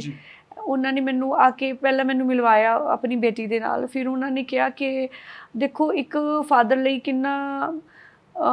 ਕਿੰਨੀ ਹਿੰਮਤ ਚਾਹੀਦੀ ਹੋਏਗੀ ਉਹਨਾਂ ਨੂੰ ਕਿ ਮੰਗਣ ਦੇ ਲਈ ਕਿ ਵੀ ਮੇਰੀ ਬੇਟੀ ਦੀਆਂ ਬੁੱਕਸ ਲਈ ਮੇਰੇ ਕੋਲ ਪੈਸੇ ਹੈ ਨਹੀਂ ਗੇ, ਤੁਸੀਂ ਮੈਨੂੰ ਮੈਂ ਬੁੱਕਸ ਲਿਖ ਦਿੰਦਾ, ਪਲੀਜ਼ ਤੁਸੀਂ ਇੱਦਾਂ ਨਾ ਫੀਲ ਕਰਨਾ ਕਿ ਮੈਂ ਤੁਹਾਡੇ ਤੋਂ ਪੈਸੇ ਮੰਗ ਰਿਹਾ, ਤੁਸੀਂ ਕਿਸੇ ਨੂੰ ਭੇਜ ਕੇ ਇੱਥੋਂ ਮੇਰੀ ਬੇਟੀ ਨੂੰ ਬੁੱਕਸ ਦਿਲਵਾ ਦਿਓ, ਮੇਰੀ ਬੇਟੀ ਕੋਲ ਬੁੱਕਸ ਹੈ ਨਹੀਂ ਗੀਆਂ। ਐਂਡ ਮੈਂ ਕਿਹੜੀ ਕਲਾਸ ਦੀਆਂ ਕਿਤਾਬਾਂ ਸੀ ਮੈਂ ਉਹ ਜਾਣ ਸਕਦਾ? ਬੇਟੀ 6th ਜਾਂ 7th ਕਲਾਸ ਦੇ ਵਿੱਚ ਸੀਗੀ। ਮਤਲਬ 6th 7th ਕਲਾਸ ਦੇ ਵਿੱਚ। ਇੱਕ ਚੀਜ਼ ਮੇਰਾ ਇੱਕ ਸਵਾਲ ਲੈ ਲਿਓ ਨਾਲ ਜੀ, ਤੁਸੀਂ ਇਸ ਚੀਜ਼ ਨੂੰ ਅੱਖੀ ਦੇਖਿਆ ਵੀ ਕਿਤਾਬਾਂ ਨਹੀਂ ਲਈਆਂ ਗਈਆਂ, ਹੋ ਸਕਦਾ 1000 1500 ਜਾਂ ਕਿੰਨੇ ਦੀਆਂ ਵੀ ਹੋਣ, ਇਦੋਂ ਜ਼ਿਆਦਾ ਸ਼ਾਇਦ ਕੀਮਤ ਨਹੀਂ ਹੋਊਗੀ, ਇਸ ਤੋਂ ਵੀ ਘੱਟ ਸੀ, ਇਸ ਤੋਂ ਵੀ ਘੱਟ ਸੀ। ਪਰ ਜਿਹੜੇ ਪ੍ਰਾਈਵੇਟ ਸਕੂਲਸ ਹਜੇ ਵੀ ਉਸੇ ਤੁਹਾਡੇ ਮੁੱਖ ਮੰਤਰੀ ਦੇ ਐਲਾਨ ਤੋਂ ਬਾਅਦ ਵੀ ਹਜੇ ਵੀ ਉਸੇ ਤਰੀਕੇ ਧੜੱਲੇ ਦੇ ਨਾਲ ਕਿਤਾਬਾਂ ਵੱਧ ਰੇਟ ਤੇ, ਜਾਂ ਪ੍ਰਾਈਵੇਟ ਸਕੂਲ ਖਾਸ ਦੁਕਾਨ ਤੋਂ ਕਿਤਾਬਾਂ ਖਰੀਦਣ ਲਈ ਕਹਿੰਦੇ ਆ, ਵਰਦੀਆਂ ਖਰੀਦਣ ਲਈ ਕਹਿੰਦੇ ਆ, ਕਿੰਨਾ ਵੱਡਾ ਭਾਰ ਆ ਪੰਜਾਬ ਦੇ ਬੱਚਿਆਂ ਦੇ, ਪੰਜਾਬ ਦੇ ਭਵਿੱਖ ਦੇ ਮਾਪਿਆਂ। ਇਸੇ ਲਈ ਜਿਹੜੀ ਅਸੀਂ ਰੂਲ ਜਿਹੜਾ ਹੁਣ ਸਾਡੇ ਐਜੂਕੇਸ਼ਨ ਮਿਨਿਸਟਰ ਮੀਤ ਹੇਅਰਵੀਰ ਜੀ ਨੇ ਜਿਹੜਾ ਕੱਢਿਆ, ਉਹ ਇਸੇ ਲਈ ਅਨਾਊਂਸ ਕੀਤਾ ਕਿ ਦੇਖੋ, ਮੇਰੀ ਬੇਟੀ 2nd ਕਲਾਸ ਦੇ ਵਿੱਚ ਹੈ ਐਂਡ ਮੈਂ ਵੀ ਉਹਦੀਆਂ ਬੁੱਕਸ ਪਤਾ ਕੀਤੀਆਂ 2-3 ਸ਼ਾਪਸ ਤੋਂ। ਸਿਰਫ ਪਹਿਲਾਂ ਕੀ ਹੁੰਦਾ ਸੀਗਾ ਕਿ ਸਕੂਲ ਵਾਲੇ ਆਈ ਥਿੰਕ ਕੰਟਰੈਕਟ ਕਰ ਲੈਂਦੇ ਸੀ ਕਿਸੇ ਇੱਕ ਪਾਰਟਿਕੂਲਰ ਸ਼ਾਪ ਦੇ ਨਾਲ ਕਿ ਸਾਡੇ ਸਕੂਲ ਦੀਆਂ ਜਿਹੜੀਆਂ ਬੁੱਕਸ ਹੈ ਇਸ ਸ਼ਾਪ ਤੋਂ ਮਿਲਣਗੀਆਂ ਐਂਡ ਜਾਂ ਫਿਰ ਸਾਡੇ ਬੱਚੇ ਦੀ ਜਿਹੜੀ ਸਕੂਲ ਦੀਆਂ ਯੂਨੀਫਾਰਮਸ ਹੈ ਤੁਸੀਂ ਇਸ ਸ਼ਾਪ ਤੋਂ ਲੈਣੀਆਂ ਨੇ। ਮੈਂ ਆਪਣੀ ਬੇਟੀ ਦੀਆਂ ਵੀ ਜਿਹੜੀਆਂ ਬੁੱਕਸ ਹੈ ਉਹ ਪਤਾ ਕੀਤੀਆਂ ਬਟ ਦੂਸਰੀਆਂ ਸ਼ਾਪਸ ਵਾਲਿਆਂ ਨੇ ਮੰਗਵਾਈਆਂ ਹੀ ਨਹੀਂ ਸੀ ਹੋਈਆਂ ਇਸ ਵਾਰ ਕਿਉਂਕਿ ਉਹਨਾਂ ਨੂੰ ਇੱਕੋ ਦਮ ਦੇਖੋ ਜੀ ਮਾਰਚ ਦੇ ਵਿੱਚ ਸਾਡੀ ਸਰਕਾਰ ਬਣੀ ਹੈ ਐਂਡ ਮਾਰਚ ਦੇ ਐਂਡ ਵਾਲੇ ਡੇਜ਼ ਸੀਗੇ ਜਦੋਂ ਅਨਾਉਂਸਮੈਂਟ ਹੋਈ ਹੈ ਐਂਡ ਲੋਕਾਂ ਦੂਸਰੀ ਬੁੱਕ ਸ਼ਾਪਸ ਪ੍ਰਿਪੇਅਰ ਹੀ ਨਹੀਂ ਸੀਗੀਆਂ ਕਿ ਇੱਦਾਂ ਦੀ ਅਨਾਉਂਸਮੈਂਟ ਵੀ ਹੋ ਸਕਦੀ ਹੈ, ਸਾਡੇ ਕੋਲ ਵੀ ਲੈਣ ਆਉਣਗੇ। ਮੈਂ ਕਾਫੀ ਸਾਡੇ ਮੇਨ ਬਾਜ਼ਾਰ ਦੇ ਵਿੱਚ ਵੀ ਕਾਫੀ ਸ਼ਾਪਸ ਤੋਂ ਪਤਾ ਕੀਤਾ ਕਿ ਸੈਕਰਡ ਹਾਰਟ ਦੀਆਂ ਬੁੱਕਸ ਉਹਨਾਂ ਨੇ ਸਿਰਫ 3 ਸ਼ਾਪਸ ਦੇ ਮੈਨੂੰ ਨਾਮ ਗਿਣਾਏ ਕਿ ਸਿਰਫ ਇਹਨਾਂ 3 ਸ਼ਾਪਸ ਤੇ ਤੁਹਾਨੂੰ ਸੈਕਰਡ ਹਾਰਟ ਦੀਆਂ ਬੁੱਕਸ ਮਿਲ ਸਕਦੀਆਂ ਨੇ। ਤੁਹਾਨੂੰ ਲੱਗਿਆ ਨਹੀਂ ਮੋਨੋਪੋਲੀ ਹੈ ਇੱਕ? ਐਂਡ ਮੈਂ ਉਹਨਾਂ ਨੂੰ ਕਿਹਾ ਕਿ ਤੁਸੀਂ ਕਿਉਂ ਨਹੀਂ ਮੰਗਵਾਈਆਂ ਤੁਸੀਂ ਕਿਉਂ ਨਹੀਂ? ਕਹਿੰਦੇ ਕਿ ਜੀ ਪਹਿਲਾਂ ਹੁੰਦਾ ਹੀ ਨਹੀਂ ਸੀਗਾ, ਸਾਡੇ ਕੋਲ ਬੱਚੇ ਨਹੀਂ ਸੀ ਆਉਂਦੇ। ਸਾਡੇ ਕੋਲ ਜਦੋਂ ਪੇਰੈਂਟਸ ਆ ਕੇ ਸਾਨੂੰ ਡਿਮਾਂਡ ਕਰਨਗੇ ਕਿ ਉਸ ਸਕੂਲ ਦੀ ਬੁੱਕਸ ਸਾਨੂੰ ਦੇ ਦਿਓ ਫਿਰ ਹੀ ਅਸੀਂ ਆਰਡਰ ਦਿੰਦੇ ਹਾਂ, ਫਿਰ ਹੀ ਉਹ ਆਉਂਦੀਆਂ ਨੇ ਜਿੱਥੇ ਪਬਲਿਸ਼ ਹੁੰਦੀਆਂ ਨੇ ਫਿਰ ਸਾਨੂੰ ਆਰਡਰ ਦੇਣਾ ਪੈਂਦਾ ਕਿ ਸਾਨੂੰ ਇੰਨੇ ਸੈੱਟ ਚਾਹੀਦੇ ਆ ਬੁੱਕਸ ਦੇ। ਸੋ ਕਹਿੰਦੇ ਕਿ ਇਸ ਵਾਰ ਸਾਡੇ ਕੋਲ ਪੇਰੈਂਟਸ ਆ ਰਹੇ ਆ, ਹਰ ਸਕੂਲ ਤੋਂ ਆ ਰਹੇ ਆ ਲੇਕਿਨ ਅਸੀਂ ਪ੍ਰਪੇਅਰ ਨਹੀਂ ਸੀਗੇ ਇਸ ਵਾਰ। ਸੋ ਆਈ ਥਿੰਕ ਕਿ ਜਿਹੜੀ ਇਹ ਬੁੱਕਸ ਵਾਲੀ ਫੀਸਾਂ ਵਾਲਾ ਤਾਂ ਹੋ ਗਿਆ ਬਟ ਜਿਹੜੀ ਬੁੱਕਸ ਐਂਡ ਯੂਨੀਫਾਰਮਸ ਵਾਲੀ ਹੈਗੀ ਆ ਉਹ ਨੈਕਸਟ ਈਅਰ ਤੋਂ ਇੰਪਲੀਮੈਂਟ ਹੋਏਗੀ ਅੱਛੀ ਤਰ੍ਹਾਂ ਕਿਉਂਕਿ ਅਸੀਂ ਸਰਕਾਰ ਨੇ ਤਾਂ ਆਪਣੀ ਅਨਾਉਂਸਮੈਂਟ ਕਰਤੀ ਹੈ, ਅਸੀਂ ਫਰਜ਼ ਪੂਰਾ ਕਰਤਾ ਬਟ ਜਿਹੜੇ ਸ਼ਾਪਕੀਪਰਸ ਸੀਗੇ ਉਹਨਾਂ ਨੇ ਨਹੀਂ ਉਹ ਬੁੱਕਸ ਮੰਗਵਾਈਆਂ ਕਿਉਂਕਿ ਆਉਣ ਵਾਲੇ ਸਮੇਂ ਤੁਸੀਂ ਕਹਿੰਦੇ ਹੋ ਅਗਲੇ ਸੈਸ਼ਨ ਤੱਕ ਸ਼ਾਇਦ ਇਹ ਚੀਜ਼ਾਂ ਹੱਲ ਹੋ ਜਾਣਗੀਆਂ। ਬਿਲਕੁਲ ਹੱਲ ਹੋ ਜਾਣਗੀਆਂ ਜੀ ਕਿਉਂਕਿ ਹੁਣ ਫਿਰ ਸਾਰੇ ਹੀ ਮੰਗਵਾਉਣਗੇ। ਸੋ ਹੁਣ ਇਹ ਤਾਂ ਦਿੱਕਤ ਪੇਰੈਂਟਸ ਨੂੰ ਬਹੁਤ ਆਈ ਹੈ। ਉਹ ਕਹਿੰਦੇ ਕਿ ਜੀ ਤੁਸੀਂ ਕਿਹਾ ਕਿ ਹਰ ਸ਼ਾਪ ਤੋਂ ਲੈ ਲਓ ਬਟ ਸ਼ਾਪ ਤੇ ਹੈ ਨਹੀਂ ਗੀਆਂ। ਸ਼ਾਪਕੀਪਰਸ ਨਾਲ ਗੱਲ ਕੀਤੀ ਉਹ ਕਹਿੰਦੇ ਕਿ ਸਾਡੇ ਕੋਲ ਪਹਿਲਾਂ ਕੋਈ ਬਾਈ ਕਰਨ ਆਉਂਦਾ ਹੀ ਨਹੀਂ ਸੀਗਾ।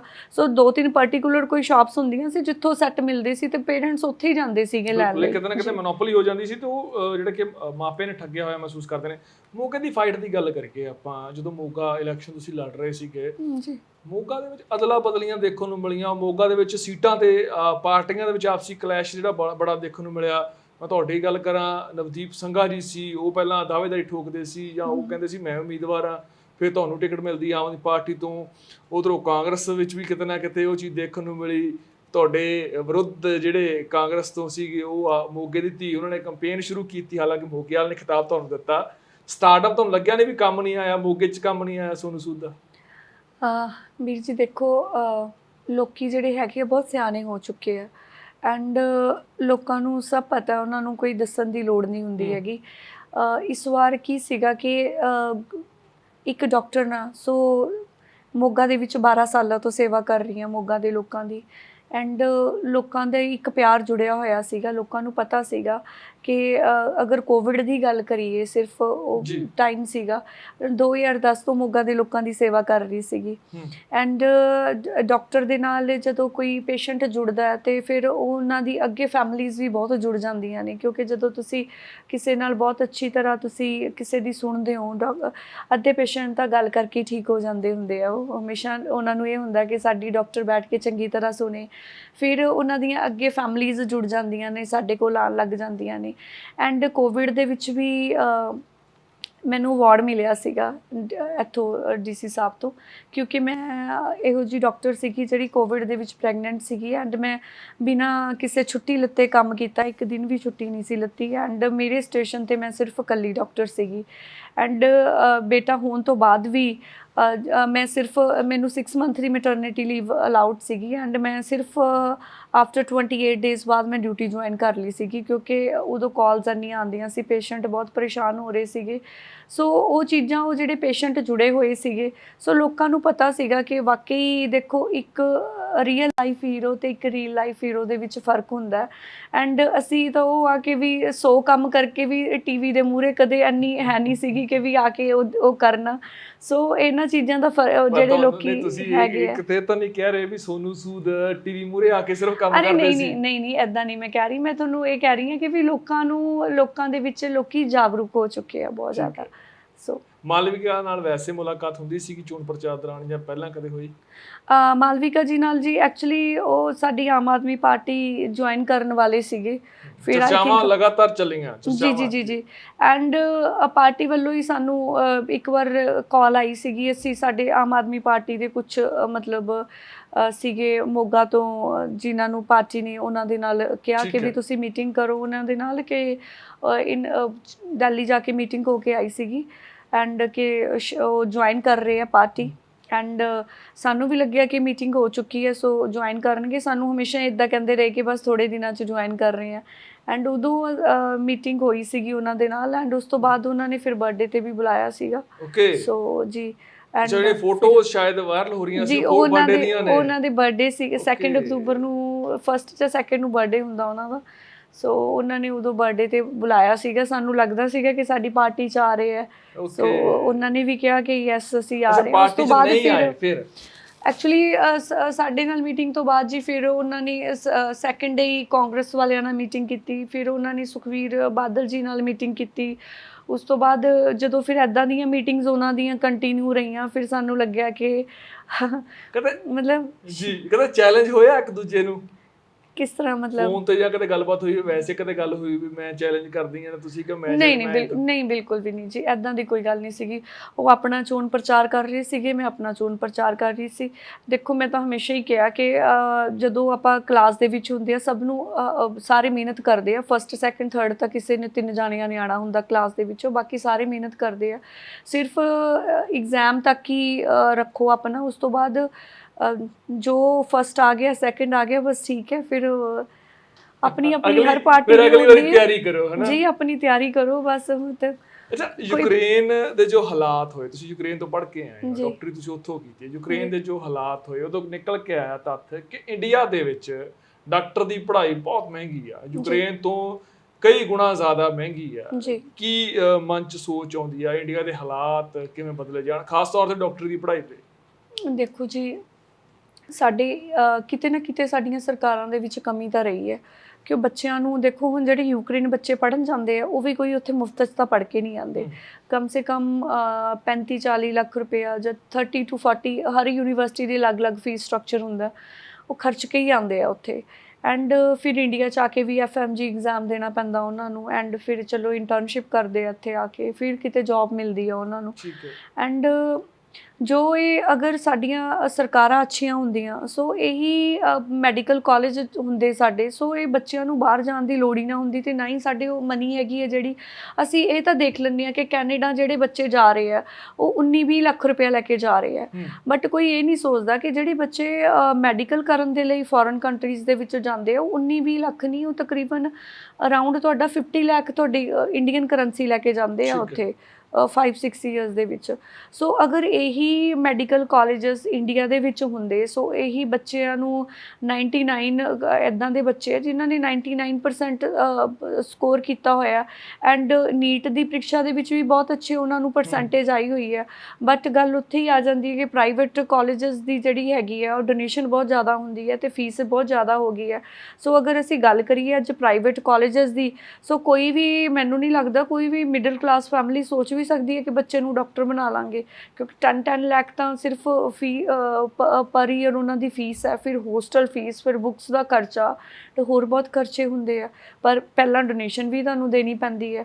ਸੋ ਆਮ ਆਦਮੀ ਦੇ ਜਿਹੜੇ ਹੱਥੋਂ ਬਾਹਰ ਹੋਇਆ ਇੱਕ ਆਪਣੇ ਬੱਚੇ ਨੂੰ ਡਾਕਟਰ ਬਣਾਉਣਾ, ਬਟ ਅਗਰ ਕਾਲਜਸ ਹੋਣ ਮੈਡੀਕਲ ਕਾਲਜ ਤੁਸੀਂ ਬਣਾਓ, ਤੁਸੀਂ ਸ਼ਾਇਦ ਮੈਂ ਇਹ ਵੀ ਮੇਰਾ ਇੱਕ ਮੁੱਦਾ ਬਣ ਜਾਵੇ ਬੋਲੇ ਦਾ ਕਿ ਜਿਹੜੀ ਅਸੀਂ ਪੈਸੇ ਇਹੋ ਜਿਹੀਆਂ ਚੀਜ਼ਾਂ ਤੇ ਖਰਚਦੇ ਹਾਂ ਕਿ ਜੀ ਤੁਸੀਂ ਸ਼ੋਅ ਦੇ ਲਈ ਐਡਾ ਕੁਝ ਬਣਾ ਦਿਓ, ਉਹਦੇ ਲਈ ਅਗਰ ਅਸੀਂ ਉਹ ਪੈਸਿਆਂ ਨੂੰ ਬਚਾ ਕੇ ਅਸੀਂ ਵੱਡੇ ਬੁੱਤ ਬਣਾਉਂਦੇ ਹਾਂ, ਉਹਨਾਂ ਨੂੰ ਬਚਾ ਕੇ ਅਗਰ ਅਸੀਂ ਪੈਸਿਆਂ ਨੂੰ ਸੇਵ ਕਰਕੇ ਮੈਡੀਕਲ ਕਾਲਜ ਬਣਾਈਏ, ਬੱਚਿਆਂ ਦੇ ਲਈ ਗਵਰਨਮੈਂਟ ਯੂਨੀਵਰਸਿਟੀਜ਼ ਬਣਾਈਏ ਐਂਡ ਅਸੀਂ ਇਹੋ ਜਿਹੇ ਕੰਮ ਕਰੀਏ ਕਿ ਬ੍ਰਿਧ ਆਸ਼ਰਮ ਹੀ ਬਣਾ ਦਈਏ, ਸੋ ਕਿਤੇ ਨਾ ਕਿਤੇ ਕੋਈ ਭਲਾਈ। ਸਰਕਾਰ ਨੂੰ ਸੁਝਾਅ ਦਵਾਂਗੇ, ਤੁਹਾਡੀ ਸਰਕਾਰ ਨੇ ਬੁੱਤ ਲਾਉਣ ਦਾ ਐਲਾਨ ਕੀਤਾ।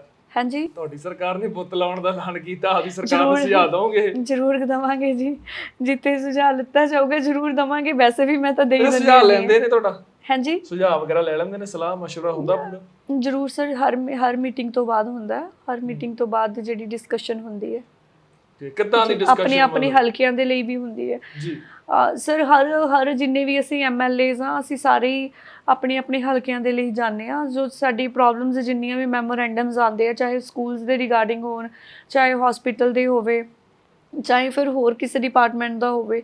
ਸੋ ਅਸੀਂ ਉਹ ਆਪਣਾ ਜਿਹੜੀ ਹੈਗੀ ਆ ਉਹ ਆਪਣੀ ਮੰਤਰੀਆਂ ਦੇ ਨਾਲ ਡਿਸਕਸ ਕਰਦੇ ਹਾਂ ਐਂਡ ਉਸਨੂੰ ਕਿਸ ਤਰ੍ਹਾਂ ਅੱਛੀ ਤਰ੍ਹਾਂ ਸੋਲਵ ਕਰਨਾ ਜਾਂ ਉਸ 'ਤੇ ਕੀ ਕਰਨਾ ਚਾਹੀਦਾ, ਬੈਠ ਕੇ ਪ੍ਰੋਪਰ ਡਿਸਕਸ਼ਨ ਹੁੰਦੀ ਹੈ। ਤੁਹਾਨੂੰ ਐਮਐਲਏ ਦੀ ਪਾਵਰ ਪਤਾ ਲੱਗ ਗਈ? ਤੁਹਾਨੂੰ ਇਹ ਪਤਾ ਲੱਗ ਗਿਆ ਵੀ ਐਮਐਲਏ ਨੇ ਕੀ ਕੰਮ ਕਰਾਉਣਾ ਹੁੰਦਾ ਹੈ?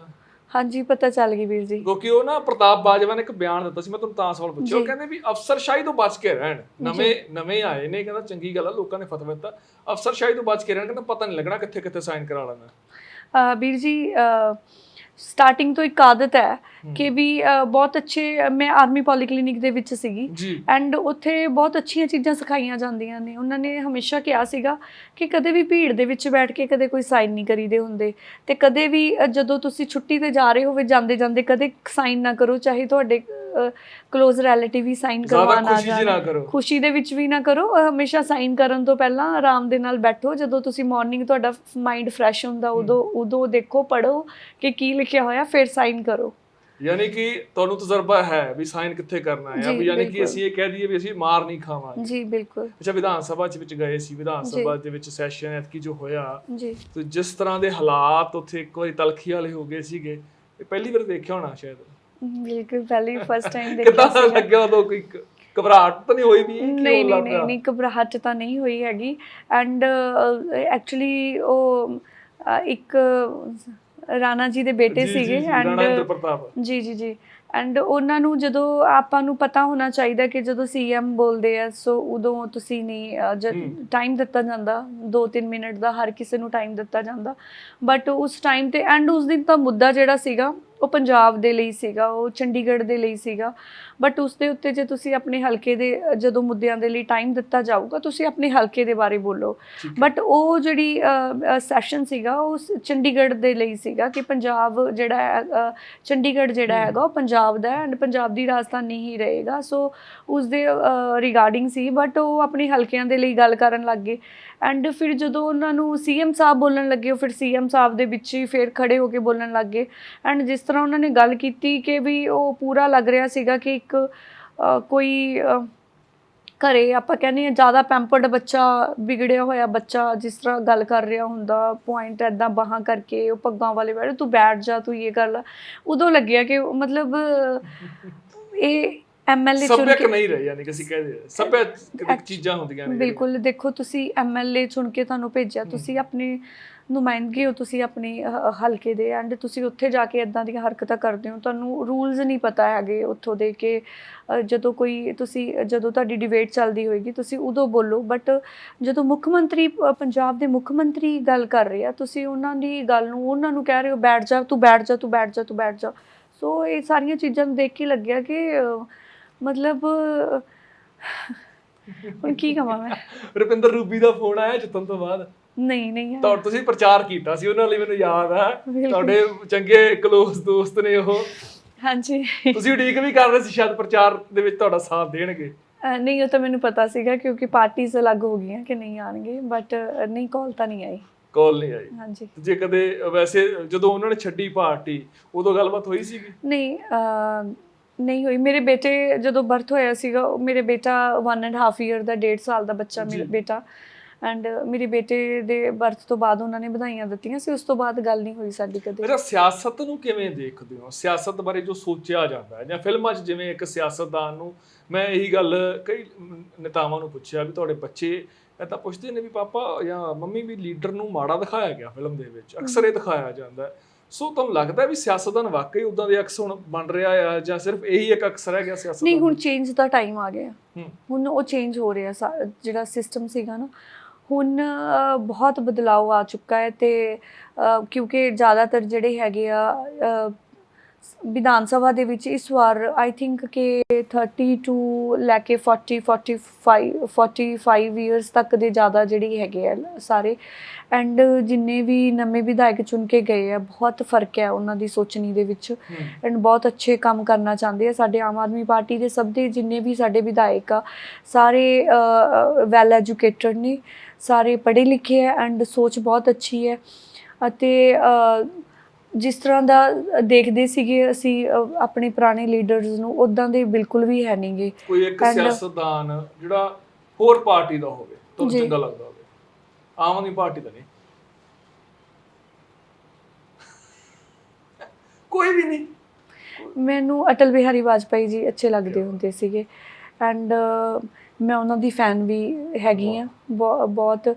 ਉਸ ਤੋਂ ਬਾਅਦ ਫਿਰ ਮੈਨੂੰ ਹਜੇ ਤੱਕ ਤਾਂ ਚੁੱਪ ਰਹਿ ਕੇ ਬੜਾ ਕੁਝ ਕਹਿ ਜਾਂਦੇ ਸੀ ਉਹ। ਸਾਡੇ ਹਾਂਜੀ ਸਾਡੀ ਪਾਰਟੀ ਚੋਂ ਮੈਨੂੰ ਦੂਸਰੀ ਪਾਰਟੀ ਦੀ ਤੁਸੀਂ ਗੱਲ ਕੀਤੀ ਹੈ, ਸਾਡੀ ਪਾਰਟੀ ਚੋਂ ਤਾਂ ਮੈਨੂੰ ਬਹੁਤ ਪਸੰਦ ਨਹੀਂ ਬਟ ਦੱਸ ਦਿਓ ਕਿਹੜੇ ਕਿਹੜੇ ਨੇ? ਅਟਲ ਬਿਹਾਰੀ ਵਾਜਪਾਈ ਜੀ ਮੈਨੂੰ ਬਹੁਤ ਅੱਛੇ ਲੱਗਦੇ ਸੀ, ਜੋ ਵੀ ਉਹਨਾਂ ਨੇ ਫੈਸਲੇ ਲਿੱਤੇ ਐਂਡ ਜਿਸ ਤਰ੍ਹਾਂ ਅਸੀਂ ਦੇਖਦੇ ਹੁੰਦੇ ਸੀਗੇ ਉਹਨਾਂ ਨੂੰ। ਸੋ ਬਹੁਤ ਹੀ ਇਮਾਨਦਾਰ, ਬਹੁਤ ਹੀ ਅੱਛੇ ਲੀਡਰ ਰਹੇ ਹੈ। ਮੈਂ ਇੱਕ ਸਵਾਲ ਹੈ, ਬਾਲੀਵੁੱਡ ਹਾਲੀਵੁੱਡ ਫਿਲਮਾਂ 'ਚ ਇੰਟਰਸਟ ਹੈਗਾ ਤੁਹਾਡਾ? ਕਦੇ ਮਤਲਬ ਸ਼ੌਂਕ ਨੂੰ ਦੇਖਦੇ ਹੋ, ਮਨੋਰੰਜਨ ਨੂੰ ਦੇਖ ਲੈਂਦੇ ਹੋ? ਅਸੀਂ ਕਾਲਜ ਟਾਈਮ ਜਦੋਂ ਮੈਂ MBBS ਕਰ ਰਹੀ ਸੀ ਉਦੋਂ ਬੜੇ ਸ਼ੌਂਕ ਨਾਲ ਵੇਖਦੇ ਹੁੰਦੇ ਸੀਗੇ। ਮਤਲਬ ਹੁਣ ਤਾਂ ਕੋਈ ਨਹੀਂ, ਹੁਣ ਤਾਂ ਟੀਵੀ ਵੀ ਨਹੀਂ ਔਨ ਕਰ ਕੀਤਾ ਜਾਂਦਾ, ਇੰਨਾ ਟਾਈਮ ਵੀ ਹੈ ਨਹੀਂ। ਇੱਕ ਮਤਲਬ ਵੈਸੇ ਬੜਾ ਟੁੱਟਾ ਜਿਹਾ ਸਵਾਲ ਆ ਮੇਰਾ, ਜੇ ਮੰਨ ਲਓ ਜਿਹੜੇ ਅਵੈਂਜਰਸ ਫਿਲਮ ਬਣਦੀ ਹੈ, ਜੇ ਉਦਾਂ ਦੀ ਫਿਲਮ ਪੰਜਾਬ 'ਚ ਬਣੇ ਤੇ ਪੰਜਾਬ 'ਚ ਪੋਲੀਟੀਸ਼ੀਅਨ ਲੈਣੇ, ਹੁਣ ਲੈਣੇ ਆਮ ਆਦਮੀ ਪਾਰਟੀ ਦੇ, ਹੁਣ ਕੋਈ 2-3 ਪੋਲੀਟੀਸ਼ੀਅਨ ਦੱਸ ਜਿਹੜੇ ਫਿਲਮਾਂ ਜਾਣਗੇ। ਇੱਕ ਤਾਂ ਅਨਮੋਲ ਗਗਨ ਮਾਨ ਜੀ, ਠੀਕ ਹੈ, ਉਹ ਤਾਂ ਪਹਿਲਾਂ ਹੀ ਚਲੋ ਕਲਾਕਾਰ ਨੇ। ਹਾਂਜੀ ਉਹ ਵੰਡਰ ਵੂਮਨ ਕੀ ਉਹ ਬਣ ਜਾਣਗੇ ਇਹ? ਉਹ ਚਲੋ ਤੁਸੀਂ ਸਕ੍ਰਿਪਟ ਦੇ ਅਕੋਰਡਿੰਗ ਉਹ ਪਸੰਦ ਕਰਨਗੇ ਕਿ ਉਹਨਾਂ ਨੂੰ ਕਿਹੜਾ। ਚਲੋ ਇੱਕ ਕਮਨ ਆਪਣੇ ਮੂਵੀ ਕਮਾਣ ਹੋਵੇ। ਹਾਂਜੀ ਐਂਡ ਸਾਡੇ ਮੀਤ ਹੇਡ ਜੀ, ਠੀਕ ਹੈ, ਇੱਕ ਹੋਰ ਨਾਮ ਹੀਰੋ ਪਲੇ ਕਰ ਸਕਦੇ ਆ ਉਹ ਐਜ਼ ਅ ਹੀਰੋ ਐਂਡ ਮੇਲ ਔਰ ਫੀਮੇਲ? ਉਹ ਤੁਹਾਡੀ ਇੱਛਾ। ਅੱਛਾ ਜੀ, ਬੜਾ ਸੋਚਣਾ ਪੈ ਰਿਹਾ। ਤੁਸੀਂ ਭਗਵੰਤ ਮਾਨ ਦਾ ਨਾਮ ਨਹੀਂ ਲੈ ਰਹੇ, ਉਹ ਵੀ ਬੜੇ ਵੱਡੇ ਕਲਾਕਾਰ ਨੇ। ਉਹ ਤਾਂ ਜੀ ਹੁਣ ਮੁੱਖ ਮੰਤਰੀ ਨੇ ਸਾਡੇ ਪੰਜਾਬ ਦੇ, ਉਹਨਾਂ ਨੇ ਕੋਈ ਨਾ ਕੋਈ ਵੱਡਾ ਰੋਲ ਕਰ ਲਾਂਗੇ, ਉਹਨਾਂ ਨੂੰ ਦੇ ਦਾਂਗੇ। ਬਾਕੀ ਸਾਰੇ ਹੀ ਬਹੁਤ ਅੱਛੇ ਆ ਜੀ। ਜੀ ਆਪਾਂ ਹੁਣ ਤੁਹਾਡੀ ਪਾਰਟੀ ਨੂੰ ਲੈ ਕੇ ਸਿਆਸੀ ਮੁੱਦਿਆਂ ਤੇ ਜਿਹੜਾ ਘੇਰ ਰਹੇ ਹੋ ਤੇ ਗੱਲਬਾਤ ਕਰਦੇ ਹਾਂ ਜੀ। ਰਾਜ ਸਭਾ ਮੈਂਬਰਾਂ ਦੀ ਚੋਣ ਨੂੰ ਕਿਵੇਂ ਦੇਖਦੇ ਹੋ? ਬੜਾ ਤੁਹਾਡੀ ਪਾਰਟੀ ਦੇ ਵਿੱਚ ਮਤਲਬ ਤੁਹਾਡੀ ਪਾਰਟੀ ਦੇ ਉਂਗਲਾਂ ਉੱਠ ਰਹੀਆਂ ਨੇ, ਪੁਰਾਣੇ ਰਾਜ ਸਭਾ ਮੈਂਬਰ ਸੀ ਉਹ ਉਂਗਲਾਂ ਚੱਕ ਰਹੇ ਨੇ ਵੀ ਘੱਟੋ ਘੱਟ ਉਹ ਬੰਦੇ ਦਾ ਭੇਜ ਜਿਹੜੇ ਪੰਜਾਬ ਦੀ ਗੱਲ ਕਰਦੇ, ਪੰਜਾਬੀ ਹੁੰਦੇ, ਗੈਰ ਪੰਜਾਬੀਆਂ ਨੂੰ ਭੇਜ ਕੇ ਆਪ ਦਾ ਇੱਕ ਚਿਹਰਾ ਸਾਫ਼ ਕੀਤਾ ਹੈ। ਨਹੀਂ, ਇੱਦਾਂ ਦੀ ਬਿਲਕੁਲ ਨਹੀਂ ਹੈਗੀ ਜੀ, ਇਹ ਫਸਟ ਟਾਈਮ ਨਹੀਂ ਹੋਇਆ। ਦੇਖੋ ਬਹੁਤ ਪਾਰਟੀ ਹਮੇਸ਼ਾ ਵੈਲ ਐਜੂਕੇਟਡ ਐਂਡ ਅੱਛੇ ਮਾਈਂਡਸ ਦੀ ਤਲਾਸ਼ ਕਰਦੀ ਹੈ। ਆਮ ਆਦਮੀ ਪਾਰਟੀ ਦੇ ਵਿੱਚ ਉਹਨਾਂ ਦੀ ਸੋਚ ਕੀ ਹੈ ਐਂਡ ਉਹਨਾਂ ਦੀ ਸੋਚ ਕਿੱਥੋਂ ਤੱਕ ਜਾਂਦੀ ਹੈ, ਸੋ ਹਮੇਸ਼ਾ ਇਹ ਦੇਖਿਆ ਜਾਂਦਾ ਹੈ, ਉਹਦੇ ਵਿੱਚ ਵਿਜ਼ਨ ਦੇਖਿਆ ਜਾਂਦਾ ਐਂਡ ਅਗਰ ਅਸੀਂ ਰਾਘਵ ਚੱਡਾ ਜੀ ਦੀ ਗੱਲ ਕਰੀਏ, ਅਗਰ ਅਸੀਂ ਡਾਕਟਰ ਸੰਦੀਪ ਪਾਠਕ ਦੀ ਗੱਲ ਕਰੀਏ, ਉਹ ਪੰਜਾਬ ਦੇ ਪਿਛਲੇ 5 ਸਾਲਾਂ ਤੋਂ ਪੰਜਾਬ ਦੇ ਵਿੱਚ ਵਿਚਰ ਰਹੇ ਆ। ਉਹਨਾਂ ਨੂੰ ਪੰਜਾਬ ਦੀ ਇੱਕ ਪ੍ਰੋਬਲਮ ਦਾ ਪਤਾ ਹੈ ਐਂਡ ਜੋ ਵਿਜ਼ਨ ਉਹਨਾਂ ਦਾ ਪੰਜਾਬ ਦੇ ਲਈ ਹੈ, ਜੋ ਸਾਨੂੰ ਪੰਜਾਬ ਦੇ ਲਈ ਮਤਲਬ ਅਸੀਂ ਦੇਖਿਆ ਕਿ ਉਹ ਪੰਜਾਬ ਦੇ ਵਿੱਚ ਕੀ ਕਰਨਾ, ਕਿੰਨੀਆਂ ਅੱਛਾ ਕਰਨਾ ਚਾਹੁੰਦੇ ਆ। ਸੋ ਉਹਦੇ ਅਕੋਰਡਿੰਗ ਤਾਂ ਦੇਖੋ ਰਾਘਵ ਚੱਡਾ ਜੀ ਵੈਸੇ ਵੀ ਜਿਹੜਾ ਉਹਨਾਂ ਦਾ ਪਿਛੋਕੜ ਆ ਪੰਜਾਬ ਤੋਂ ਬਿਲੋਂਗ ਕਰਦੇ ਆ ਐਂਡ ਇੱਦਾਂ ਦਾ ਕੁਝ ਵੀ ਨਹੀਂ ਹੋਇਆ ਕਿ ਜਸਟ ਦੇਖੋ ਵਿਰੋਧੀ ਪਾਰਟੀਆਂ ਦਾ ਇੱਕ ਉਹ ਹੁੰਦਾ ਕਿ ਕਿਸੇ ਨਾ ਕਿਸੇ ਤਰ੍ਹਾਂ ਦੂਸਰੀਆਂ ਪਾਰਟੀਜ਼ ਨੂੰ ਪੁਆਇੰਟ ਆਊਟ ਕਰਨਾ ਐਂਡ ਤੁਸੀਂ ਦੇਖੋ ਨਿਰਮਲਾ ਸੀਤਾਰਮਨ ਜੀ ਵੀ ਉਹਨਾਂ ਨੂੰ ਵੀ ਰਾਜ ਸਭਾ ਦਾ ਮੈਂਬਰ ਬਣਾਇਆ ਗਿਆ ਸੀਗਾ। ਉਹ ਬਿਲੋਂਗ ਕਰਦੇ ਆ, ਕਰਨਾਟਕਾ ਤੋਂ ਬਿਲੋਂਗ ਕਰਦੇ ਆ ਐਂਡ ਉਹਨਾਂ ਨੂੰ ਦਿੱਲੀ ਵਿਧਾਨ ਸਭਾ ਭੇਜਿਆ ਗਿਆ ਸੀ, ਸੌਰੀ ਰਾਜ ਸਭਾ ਦਾ ਮੈਂਬਰ ਬਣਾਇਆ ਗਿਆ ਸੀਗਾ ਐਂਡ ਇਸ ਤਰ੍ਹਾਂ ਦੇ ਹੋਰ ਵੀ ਬਹੁਤ ਸਾਰੇ ਹੈਗੇ ਆ ਲੀਡਰ ਸਾਡੇ। ਤੁਸੀਂ ਸਹੀ ਮੰਨਦੇ, ਤੁਸੀਂ ਕਹਿ ਰਹੇ ਹੋ ਵੀ ਸਹੀ ਹੈ। ਹਾਂਜੀ, ਬੀਬੀ ਖਾਲੜਾ ਬਾਰੇ ਕੀ ਵਿਚਾਰ ਹੈ? ਬੀਬੀ ਖਾਲੜਾ ਨੂੰ ਰਾਜ ਸਭਾ 'ਚ ਜਾਣਾ ਚਾਹੀਦਾ ਕਿ ਨਹੀਂ? ਜਾਣਾ ਚਾਹੀਦਾ ਜੀ। ਦੇਖੋ ਬਹੁਤ ਹੀ ਸਤਿਕਾਰਯੋਗ ਸ਼ਖਸੀਅਤ ਨੇ ਬੀਬੀ ਖਾਲੜਾ ਜੀ ਐਂਡ ਉਹਨਾਂ ਦੇ ਪਰਿਵਾਰ ਦਾ ਜੋ ਸਾਡੇ ਪੰਜਾਬ ਦੇ ਲਈ ਯੋਗਦਾਨ ਰਿਹਾ, ਸੋ ਉਸਦੀ ਅਸੀਂ ਕੰਪੈਰੀਜ਼ਨ ਹੀ ਨਹੀਂ ਕਰ ਸਕਦੇ ਕਿਸੇ ਦੇ ਨਾਲ ਐਂਡ ਆਫ ਕੋਰਸ ਉਹਨਾਂ ਦਾ ਜਿਹੜੇ ਹੈਗੇ ਆ ਬਣਦੇ ਹੱਕ ਜਿਹੜੇ ਉਹਨਾਂ ਦੇ ਪਰਿਵਾਰ ਨੂੰ ਮਿਲਣੇ ਚਾਹੀਦੇ। PSPCL ਨੇ ਕਿਹਾ ਕਿ ਜਿਹੜੀਆਂ ਦਰਾਂ ਨੇ ਉਹਨਾਂ ਦੀ ਸਮੀਖਿਆ ਕੀਤੀ ਜਾਵੇ। ਆਪਦੇ ਕਮਿਸ਼ਨ ਨੂੰ ਉਹਨਾਂ ਨੇ PLE ਪਾਈ ਸੀ, ਉਹਨਾਂ ਨੇ ਕਿਹਾ ਕਿ 34,000 ਕਰੋੜ ਸਾਡਾ ਸਾਲ ਦਾ ਬਜਟ ਹੈ ਤੇ ਨਵਾਂ ਜਿਹੜਾ 6ਵਾਂ ਪੇ ਕਮਿਸ਼ਨ ਲੱਗਿਆ ਉਹਦੇ ਕਰਕੇ 3,000 ਕਰੋੜ ਹੋਰ ਵੱਧ ਗਿਆ। ਸੋ ਦਰਾਂ ਦੀ ਸਮੀਖਿਆ ਕਰਕੇ ਦਰਾਂ ਨੂੰ ਵਧਾਉਣ ਦੀ ਸ਼ਾਇਦ ਸੰਭਾਵਨਾ ਜਿਹੜੀ ਜ਼ਿਆਦਾ ਨਜ਼ਰ ਆ ਰਹੀ ਹੈ। ਜੇਕਰ ਬਿਜਲੀ ਦੀਆਂ ਦਰਾਂ ਵੱਧ ਜਾਣਗੀਆਂ ਫਿਰ 300 ਯੂਨਿਟ ਵਾਲਾ ਮੈਨੂੰ ਲੱਗਦਾ ਨਹੀਂ ਵੀ ਉਹ ਸਫਲ ਹੋ ਪਾਉਂਗੇ ਉਹਦੇ 'ਚ। ਸਰ ਉਹਦੇ ਤੇ ਡਿਸਕਸ਼ਨ ਚੱਲ ਰਹੀ ਹੈ, ਉਹ ਅੱਜ ਜਾਂ ਕੱਲ ਜਿਹੜਾ ਹੈਗਾ ਉਹ ਪ੍ਰੋਪਰ ਜਿਹੜਾ ਹੈਗਾ ਉਹਦੀ ਅਨਾਉਂਸਮੈਂਟ ਹੋ ਜਾਏਗੀ। ਫ੍ਰੀ ਹੋਣ ਨਾਲੋਂ ਬੈਲੈਂਸ ਹੋਣਾ ਜ਼ਿਆਦਾ ਜ਼ਰੂਰੀ ਨਹੀਂ? ਬੈਲੈਂਸ ਦੇਖੋ ਜੀ, ਬੈਲੈਂਸ ਸਭ ਤੋਂ ਪਹਿਲਾਂ ਤਾਂ ਇਹ ਹੈ, ਦੇਖੋ ਪੰਜਾਬ ਜਿਹੜਾ ਹੈਗਾ ਆਪਣਾ, ਅਗਰ ਤੁਸੀਂ ਰਾਜਪੁਰੇ ਵਾਲੇ ਥਰਮਲ ਪਲਾਂਟ ਦੀ ਮੈਂ ਗੱਲ ਕਰਾਂ, ਸੋ ਸਾਡੇ ਪੰਜਾਬ ਦੇ ਵਿੱਚ ਜਿਹੜੇ ਐਗਰੀਮੈਂਟ ਹੋ ਗਏ ਸੀਗੇ ਨਾ ਆਪਣੇ ਬਿਜਲੀ ਦੇ, ਸੋ ਉਹਨਾਂ ਐਗਰੀਮੈਂਟਸ ਕਰਕੇ ਪ੍ਰਾਈਵੇਟ ਕੰਪਨੀਜ਼ ਨੂੰ ਸੌਂਪਿਆ ਗਿਆ। ਜਿਹੜੀ ਰਾਜਪੁਰੇ ਵਾਲਾ ਥਰਮਲ ਪਲਾਂਟ ਹੈ ਉੱਥੋਂ ਗੁਜਰਾਤ ਨੂੰ ਬਿਜਲੀ ਜਾਂਦੀ ਹੈ, ਜੋ ਕਿ 1 ਰੁਪਏ ਤੋਂ ਘੱਟ ਪਰ ਯੂਨਿਟ ਦਿੱਤੀ ਜਾਂਦੀ ਹੈ ਉਹਨਾਂ ਨੂੰ। 75 ਪੈਸੇ ਸੀਗੀ ਕੁਝ ਸਾਲ ਪਹਿਲਾਂ, ਅੱਜ ਦਾ ਮੈਨੂੰ ਰੀਸੈਂਟਲੀ ਮੈਨੂੰ ਨਹੀਂ ਪਤਾ, ਬਟ ਲੈਸ ਦੈਨ 1 ਰੁਪੀ ਹੈ। ਐਂਡ ਉਹੀ ਬਿਜਲੀ ਪੰਜਾਬ ਦੇ ਵਿੱਚੋਂ ਥਰਮਲ ਪਲਾਂਟ ਹੈ, ਬਟ ਪੰਜਾਬ ਨੂੰ ਜਿਹੜੀ ਪੰਜਾਬ ਗਵਰਨਮੈਂਟ ਉਹਨਾਂ ਤੋਂ ਖਰੀਦਦੀ ਸੀਗੀ ਉਹ 3 ਪੈਸੇ 3.5 ਰੁਪਏ ਤੋਂ ਲੈ ਕੇ 4 ਰੁਪਏ ਦੇ ਵਿਚਕਾਰ ਹੋਏਗੀ ਜਿਹੜੀ ਹੈਗੀ ਹੈ। ਸੋ ਸਭ ਤੋਂ ਵੱਡੀ ਗੱਲ ਤਾਂ ਇਹ ਆਉਂਦੀ ਹੈ ਕਿ ਪੰਜਾਬ ਦੇ ਵਿੱਚ ਹੀ ਪੈਦਾ ਕਰਕੇ ਪੰਜਾਬ ਨੂੰ ਬਿਜਲੀ ਮਹਿੰਗੀ ਮਿਲ ਰਹੀ ਹੈ ਤੇ ਦੂਸਰੇ ਸੂਬਿਆਂ ਨੂੰ ਜਿਹੜੀ ਹੈਗੀ ਹੈ ਉਹ ਸਸਤੀ ਮਿਲ ਰਹੀ ਹੈ। ਸਭ ਤੋਂ ਪਹਿਲਾਂ ਤਾਂ ਇੱਥੇ ਗੱਲ ਆ ਜਾਂਦੀ ਹੈ। ਦੂਸਰੀ ਗੱਲ ਇਹ ਹੈ ਕਿ ਪੰਜਾਬ ਜਿਹੜੀ ਹੈਗੀ ਆ 5 ਦਰਿਆਵਾਂ ਦੀ ਧਰਤੀ ਪੰਜਾਬ ਨੂੰ ਕਿਹਾ ਜਾਂਦਾ। ਸਾਡੇ ਕੋਈ ਥਰਮਲ ਪਲਾਂਟਸ ਦੀ ਜਾਂ ਪਾਣੀ ਦੀ ਕਮੀ ਹੈ ਨਹੀਂ ਗੀ। ਸੋ ਜਿਹੜੀ 300 ਯੂਨਿਟ ਬਿਜਲੀ ਫ੍ਰੀ ਵਾਲੀ ਅਸੀਂ ਅਨਾਊਂਸਮੈਂਟ ਕੀਤੀ ਸੀ, ਉਹ ਦਿੱਲੀ 'ਚ ਵੀ ਦਿੱਤੀ ਜਾਂਦੀ ਹੈ ਐਂਡ ਪੰਜਾਬ ਦੇ ਵਿੱਚ ਵੀ ਦੇਵਾਂਗੇ, ਕਿਉਂਕਿ ਜਿਹੜੇ ਥਰਮਲ ਪਲਾਂਟ ਸਾਡੇ ਬੰਦ ਪਏ ਆ ਉਹਨਾਂ 'ਤੇ ਕੰਮ ਕੀਤਾ ਜਾਊਗਾ ਜੀ। ਐਂਡ ਜਿਹੜੀ ਆਪਣੀ ਹੈਗੀ ਆ ਮਤਲਬ ਕਿਤੇ ਨਾ ਕਿਤੇ ਸਾਡੇ ਸਰਕਾਰਾਂ ਦੀਆਂ ਕਮੀਆਂ ਰਹੀਆਂ ਨੇ ਕਿ ਪੰਜਾਬ ਦੇ ਵਿੱਚ ਦੇਖੋ ਜਿਹੜਾ ਬਠਿੰਡੇ ਵਾਲਾ ਥਰਮਲ ਪਲਾਂਟ ਬੰਦ ਪਿਆ ਐਂਡ ਹੋਰ ਵੀ ਸਾਡੇ 1-2 ਥਰਮਲ ਪਲਾਂਟ ਆ ਜਿਹੜੇ ਬੰਦ ਪਏ ਆ। ਅਗਰ ਉਹਨਾਂ ਨੂੰ ਤੁਸੀਂ ਚਲਾਓਗੇ ਤਾਂ ਪੰਜਾਬ ਦੇ ਵਿੱਚ ਨਾ ਤਾਂ ਬਿਜਲੀ ਦੀ ਕੋਈ ਕਮੀ ਰਹੇਗੀ ਤੇ ਨਾ ਹੀ ਜਿਹੜੀਆਂ ਦਰਾਂ ਹੈਗੀਆਂ ਨੇ ਉਹਨਾਂ 'ਤੇ ਵੀ ਕੰਮ ਕੀਤਾ ਜਾਏਗਾ। ਬਟ ਅਸੀਂ ਸਿਰਫ ਇਹ ਬੇਨਤੀ ਕਰ ਰਹੇ ਹਾਂ ਕਿ 1 ਮਹੀਨੇ ਦੇ ਵਿੱਚ ਹੀ ਸਾਰੇ ਉਹ ਨਾ ਕਰੋ। ਸਰਕਾਰਾਂ ਇੱਥੇ ਰਹੀਆਂ ਨੇ ਜੋ ਬਿਲਕੁਲ ਵੀ ਨਹੀਂ ਕੰਮ ਕਰਕੇ ਗਈਆਂ, ਬਟ ਅਸੀਂ ਸਭ ਕੁਝ ਕਰਕੇ ਦਿਖਾਵਾਂਗੇ ਐਂਡ ਡੈਫੀਨੇਟਲੀ ਕਰਾਂਗੇ, 200% ਕਰਕੇ ਦਿਖਾਵਾਂਗੇ। ਐਂਡ ਇੱਕ ਹੋਰ ਵੀ ਅਸੀਂ ਮਤਲਬ ਸਾਡੇ ਪਾਰਟੀ ਦੇ ਸਾਡੇ ਪੰਜਾਬ ਦੇ ਮੁੱਖ ਮੰਤਰੀ ਸਰਦਾਰ ਭਗਵੰਤ ਸਿੰਘ ਮਾਨ ਜੀ ਸਾਨੂੰ ਹਮੇਸ਼ਾ ਕਹਿੰਦੇ ਨੇ ਕਿ ਕੰਮ ਕਰੋ ਆਪਣੇ ਹਲਕਿਆਂ ਦੇ ਵਿੱਚ, ਕਿਉਂਕਿ ਇਸ ਵਾਰ ਸਾਡੇ ਪਾਰਟੀ ਦੇ ਸੁਪਰੀਮੋ ਸ਼੍ਰੀ ਅਰਵਿੰਦ ਕੇਜਰੀਵਾਲ ਜੀ ਨੇ ਵੀ ਸਾਨੂੰ ਇਹੀ ਗੱਲ ਕਹੀ ਹੈ ਵਿਧਾਇਕ ਬਣਨ ਤੋਂ ਬਾਅਦ ਵੀ ਤੇ ਵਿਧਾਇਕ ਬਣਨ ਤੋਂ ਪਹਿਲਾਂ ਵੀ, ਕਿ ਵੋਟਾਂ ਸਿਰਫ ਤੁਸੀਂ ਇਸ ਵਾਰ ਮੰਗਣ ਜਾਣੀਆਂ ਨੇ, ਨੈਕਸਟ ਟਾਈਮ ਤੁਹਾਨੂੰ ਵੋਟਾਂ ਮੰਗਣ ਨਾ ਜਾਣਾ ਪਵੇ, ਕਿਉਂਕਿ ਅਸੀਂ ਕੰਮ ਹੀ ਇੰਨੇ ਕਰਨੇ ਆ। ਇਹ ਜੋ ਵੀ ਅਸੀਂ ਅਨਾਊਂਸਮੈਂਟ ਕੀਤੀਆਂ ਨੇ ਉਹ ਸਿਰਫ ਇੱਦਾਂ ਹੀ ਨਹੀਂ ਕੀਤੀਆਂ ਜੇ ਅਸੀਂ ਇੱਕ ਜੋਕ ਨਹੀਂ ਸੁਣਾਏ ਲੋਕਾਂ ਨੂੰ, ਬਾਕੀ ਸਾਡੇ ਕੋਲੋਂ ਪੂਰਾ ਪਲਾਨ ਹੈ, ਸੋ ਅਸੀਂ ਕਰਕੇ ਦਿਖਾਵਾਂਗੇ। ਇੱਕ ਮੀਟਿੰਗ ਦੀ ਚਰਚਾ ਚੱਲ ਰਹੀ ਹੈ ਕਿ ਬਿਜਲੀ ਅਧਿਕਾਰੀ ਪੰਜਾਬ ਦੇ ਮੁੱਖ ਮੰਤਰੀ ਕਿਸੇ ਹੋਰ ਸੂਬੇ ਦਾ, ਯਾਨੀ ਕਿ ਅਰਵਿੰਦ ਕੇਜਰੀਵਾਲ ਦਿੱਲੀ ਦੇ ਮੁੱਖ ਮੰਤਰੀ ਨੇ, ਉਹ ਮੀਟਿੰਗ ਕਰ ਰਹੇ ਨੇ। ਨਾ ਤਾਂ ਉਹਨਾਂ ਦੇ ਪੰਜਾਬ ਦੇ ਮੁੱਖ ਮੰਤਰੀ ਹੈਗੇ ਨੇ, ਨਾ ਹੀ ਬਿਜਲੀ ਮੰਤਰੀ ਹੈਗੇ ਨੇ। ਚਰਚਾ ਇਹ ਆ, ਸਵਾਲ ਇਹ ਆ ਕਿ ਸੰਵਿਧਾਨਿਕ ਤੌਰ ਤੇ ਹੱਕ ਕਿਹਨੇ ਦਿੱਤਾ ਹੈ ਕਿ ਕੋਈ ਹੋਰ ਸੂਬੇ ਦਾ ਮੁੱਖ ਮੰਤਰੀ ਪੰਜਾਬ ਦੇ ਅਧਿਕਾਰੀ ਨਾਲ ਮੀਟਿੰਗ ਕਰੇ? ਸਰ ਇੱਦਾਂ ਦੀ ਕੋਈ ਮੀਟਿੰਗ ਨਹੀਂ ਹੋਈ। ਸਾਡੇ ਮਾਨ ਸਾਹਿਬ ਅੱਜ ਦਿੱਲੀ ਗਏ ਹੋਏ ਆ, ਉਹਨਾਂ ਨੇ ਰਾਸ਼ਟਰਪਤੀ ਜੀ ਐਂਡ ਉਪ ਰਾਸ਼ਟਰਪਤੀ ਜੀ ਦੇ ਨਾਲ ਮੁਲਾਕਾਤ ਕੀਤੀ ਹੈ ਪੰਜਾਬ ਦੇ ਕੰਮਾਂ ਨੂੰ ਲੈ ਕੇ। ਐਂਡ ਮੁੱਖ ਮੰਤਰੀ ਬਣਨ ਤੋਂ ਬਾਅਦ ਫਸਟ ਮੀਟਿੰਗ ਸੀਗੀ ਉਹਨਾਂ ਦੀ ਅੱਜ। ਸੋ ਇਦਾਂ ਦੀ ਕੋਈ ਮੀਟਿੰਗ ਨਹੀਂ ਹੋਈ ਅਰਵਿੰਦ ਕੇਜਰੀਵਾਲ ਜੀ। ਮੀਟਿੰਗ ਬਾਰੇ ਪਤਾ ਨਹੀਂ ਜਾਂ ਸੱਚੀ ਮੀਟਿੰਗ ਨਹੀਂ ਹੋਈ? ਸਰ ਨਹੀਂ, ਕੋਈ ਮੀਟਿੰਗ ਨਹੀਂ ਹੋਈ ਹੈਗੀ। ਓਕੇ, ਪਰ ਜੇ ਇਦਾਂ ਦੀ ਮੀਟਿੰਗ ਹੁੰਦੀ ਹੈ ਤਾਂ ਕਿਹਾ ਜਾਂਦਾ ਕਿ ਇਹ ਵੀ ਸਰਕਾਰ ਦਿੱਲੀੋਂ ਹੀ ਚੱਲਦੀ ਹੈ।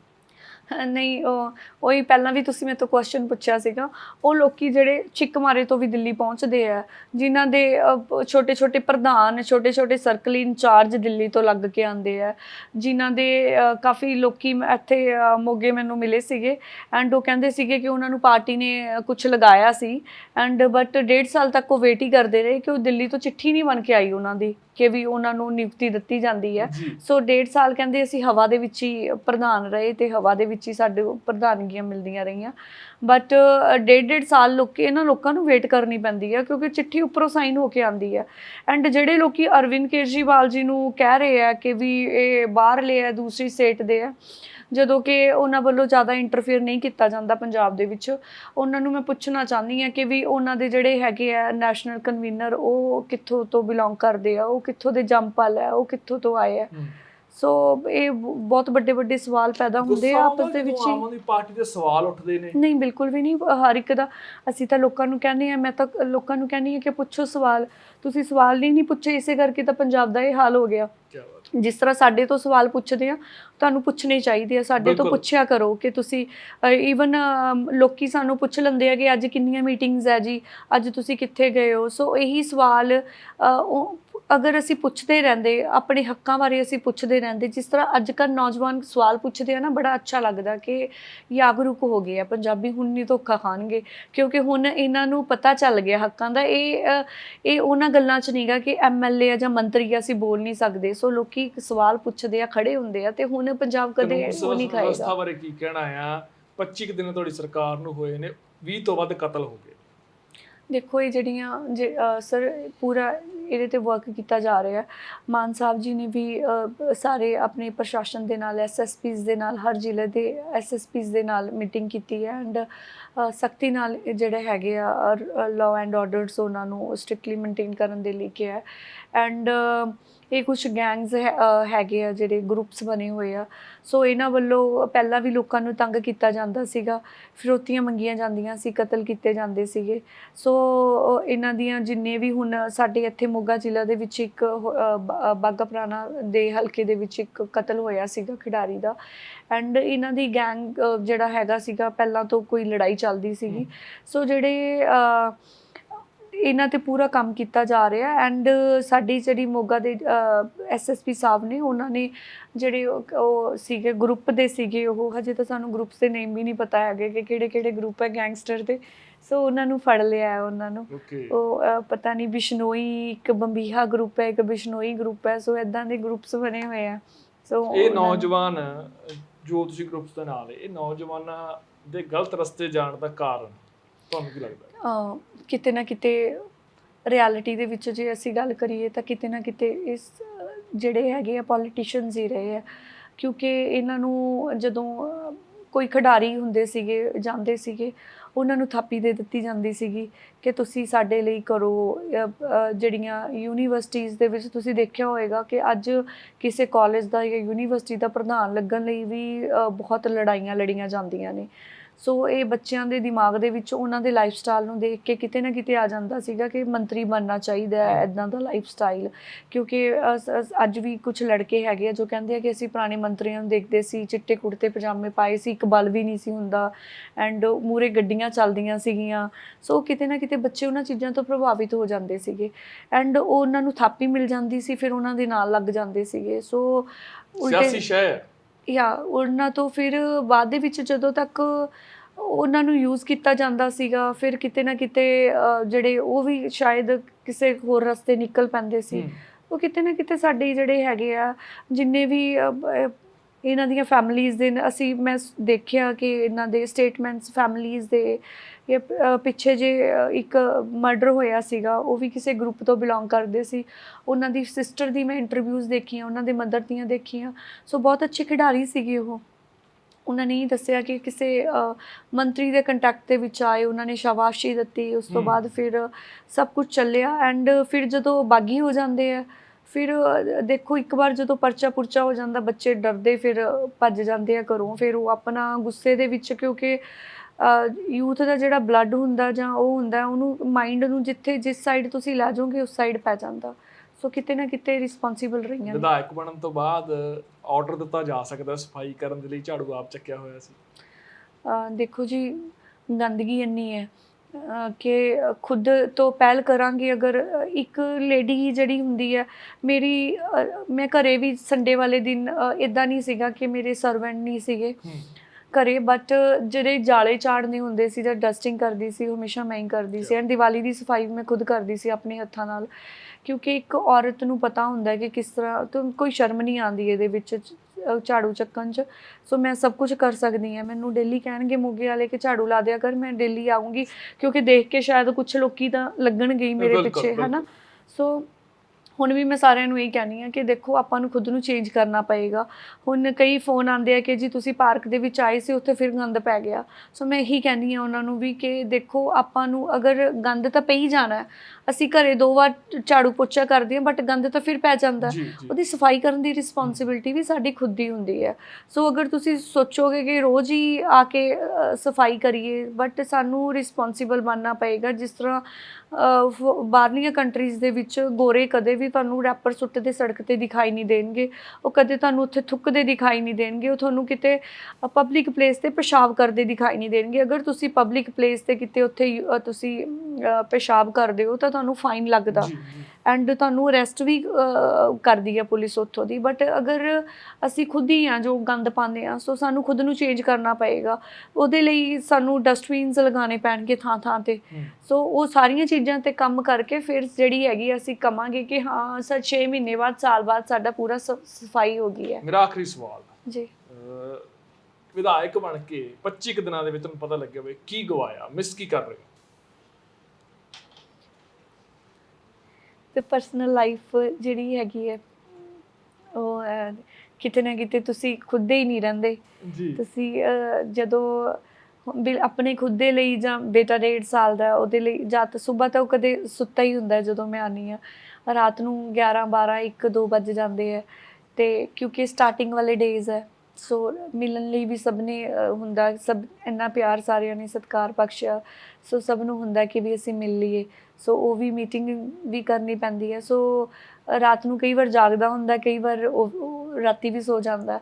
ਫਿਰ ਉਹ ਜਦੋਂ ਰੋਂਦਾ ਹੈ ਜਾਂ ਪੱਲਾ ਫੜਦਾ ਹੈ, ਫਿਰ ਇੱਦਾਂ ਹੁੰਦਾ ਕਿ ਵੀ ਕਿਤੇ ਨਾ ਕਿਤੇ ਜਿਹੜੀ ਹੈਗੀ ਆ ਇਹ ਬੱਚੇ ਲਈ ਵੀ ਟਾਈਮ ਨਹੀਂ ਹੈਗਾ ਹੁਣ ਤਾਂ, ਕਿ ਕਿਤੇ ਨਾ ਕਿਤੇ ਪਰਸਨਲ ਲਾਈਫ ਜਿਹੜੀ ਹੈਗੀ ਆ ਉਹ ਇੱਕ ਕਹਿੰਦੇ ਆ ਨਾ ਕਿ ਉਹ ਸਮਰਪਿਤ ਹੋ ਗਈ ਹੈ ਸਾਰੇ ਮੋਗੇ ਨਿਵਾਸੀਆਂ ਦੇ ਲਈ।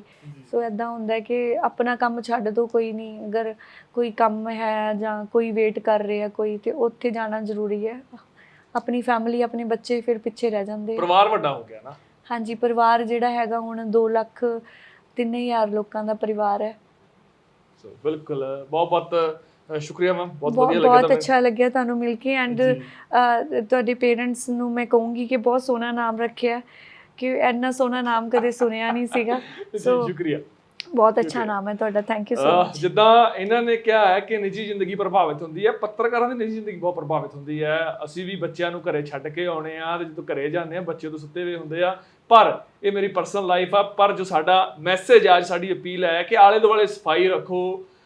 ਇਸ ਟਾਈਮ ਮੌਸਮ ਬਦਲ ਰਿਹਾ ਆ, ਤੇ ਖਾਸ ਤੌਰ ਤੇ ਛੱਤਾਂ ਤੇ ਜਾਂ ਹੋਰ ਕੰਧਾਂ ਦੇ ਕੌਲਿਆਂ ਤੇ ਪਾਣੀ ਜ਼ਰੂਰ ਰੱਖੋ, ਤਾਂ ਜੋ ਪੰਛੀ ਪਾਣੀ ਪੀ ਸਕਣ, ਕਿਉਂਕਿ ਸਮਾਜ ਵਿੱਚ, ਇਸ ਦੁਨੀਆ ਵਿੱਚ, ਇਸ ਕੁਦਰਤ ਵਿੱਚ ਸਭ ਦਾ ਬਰਾਬਰ ਹੱਕ ਹੈ।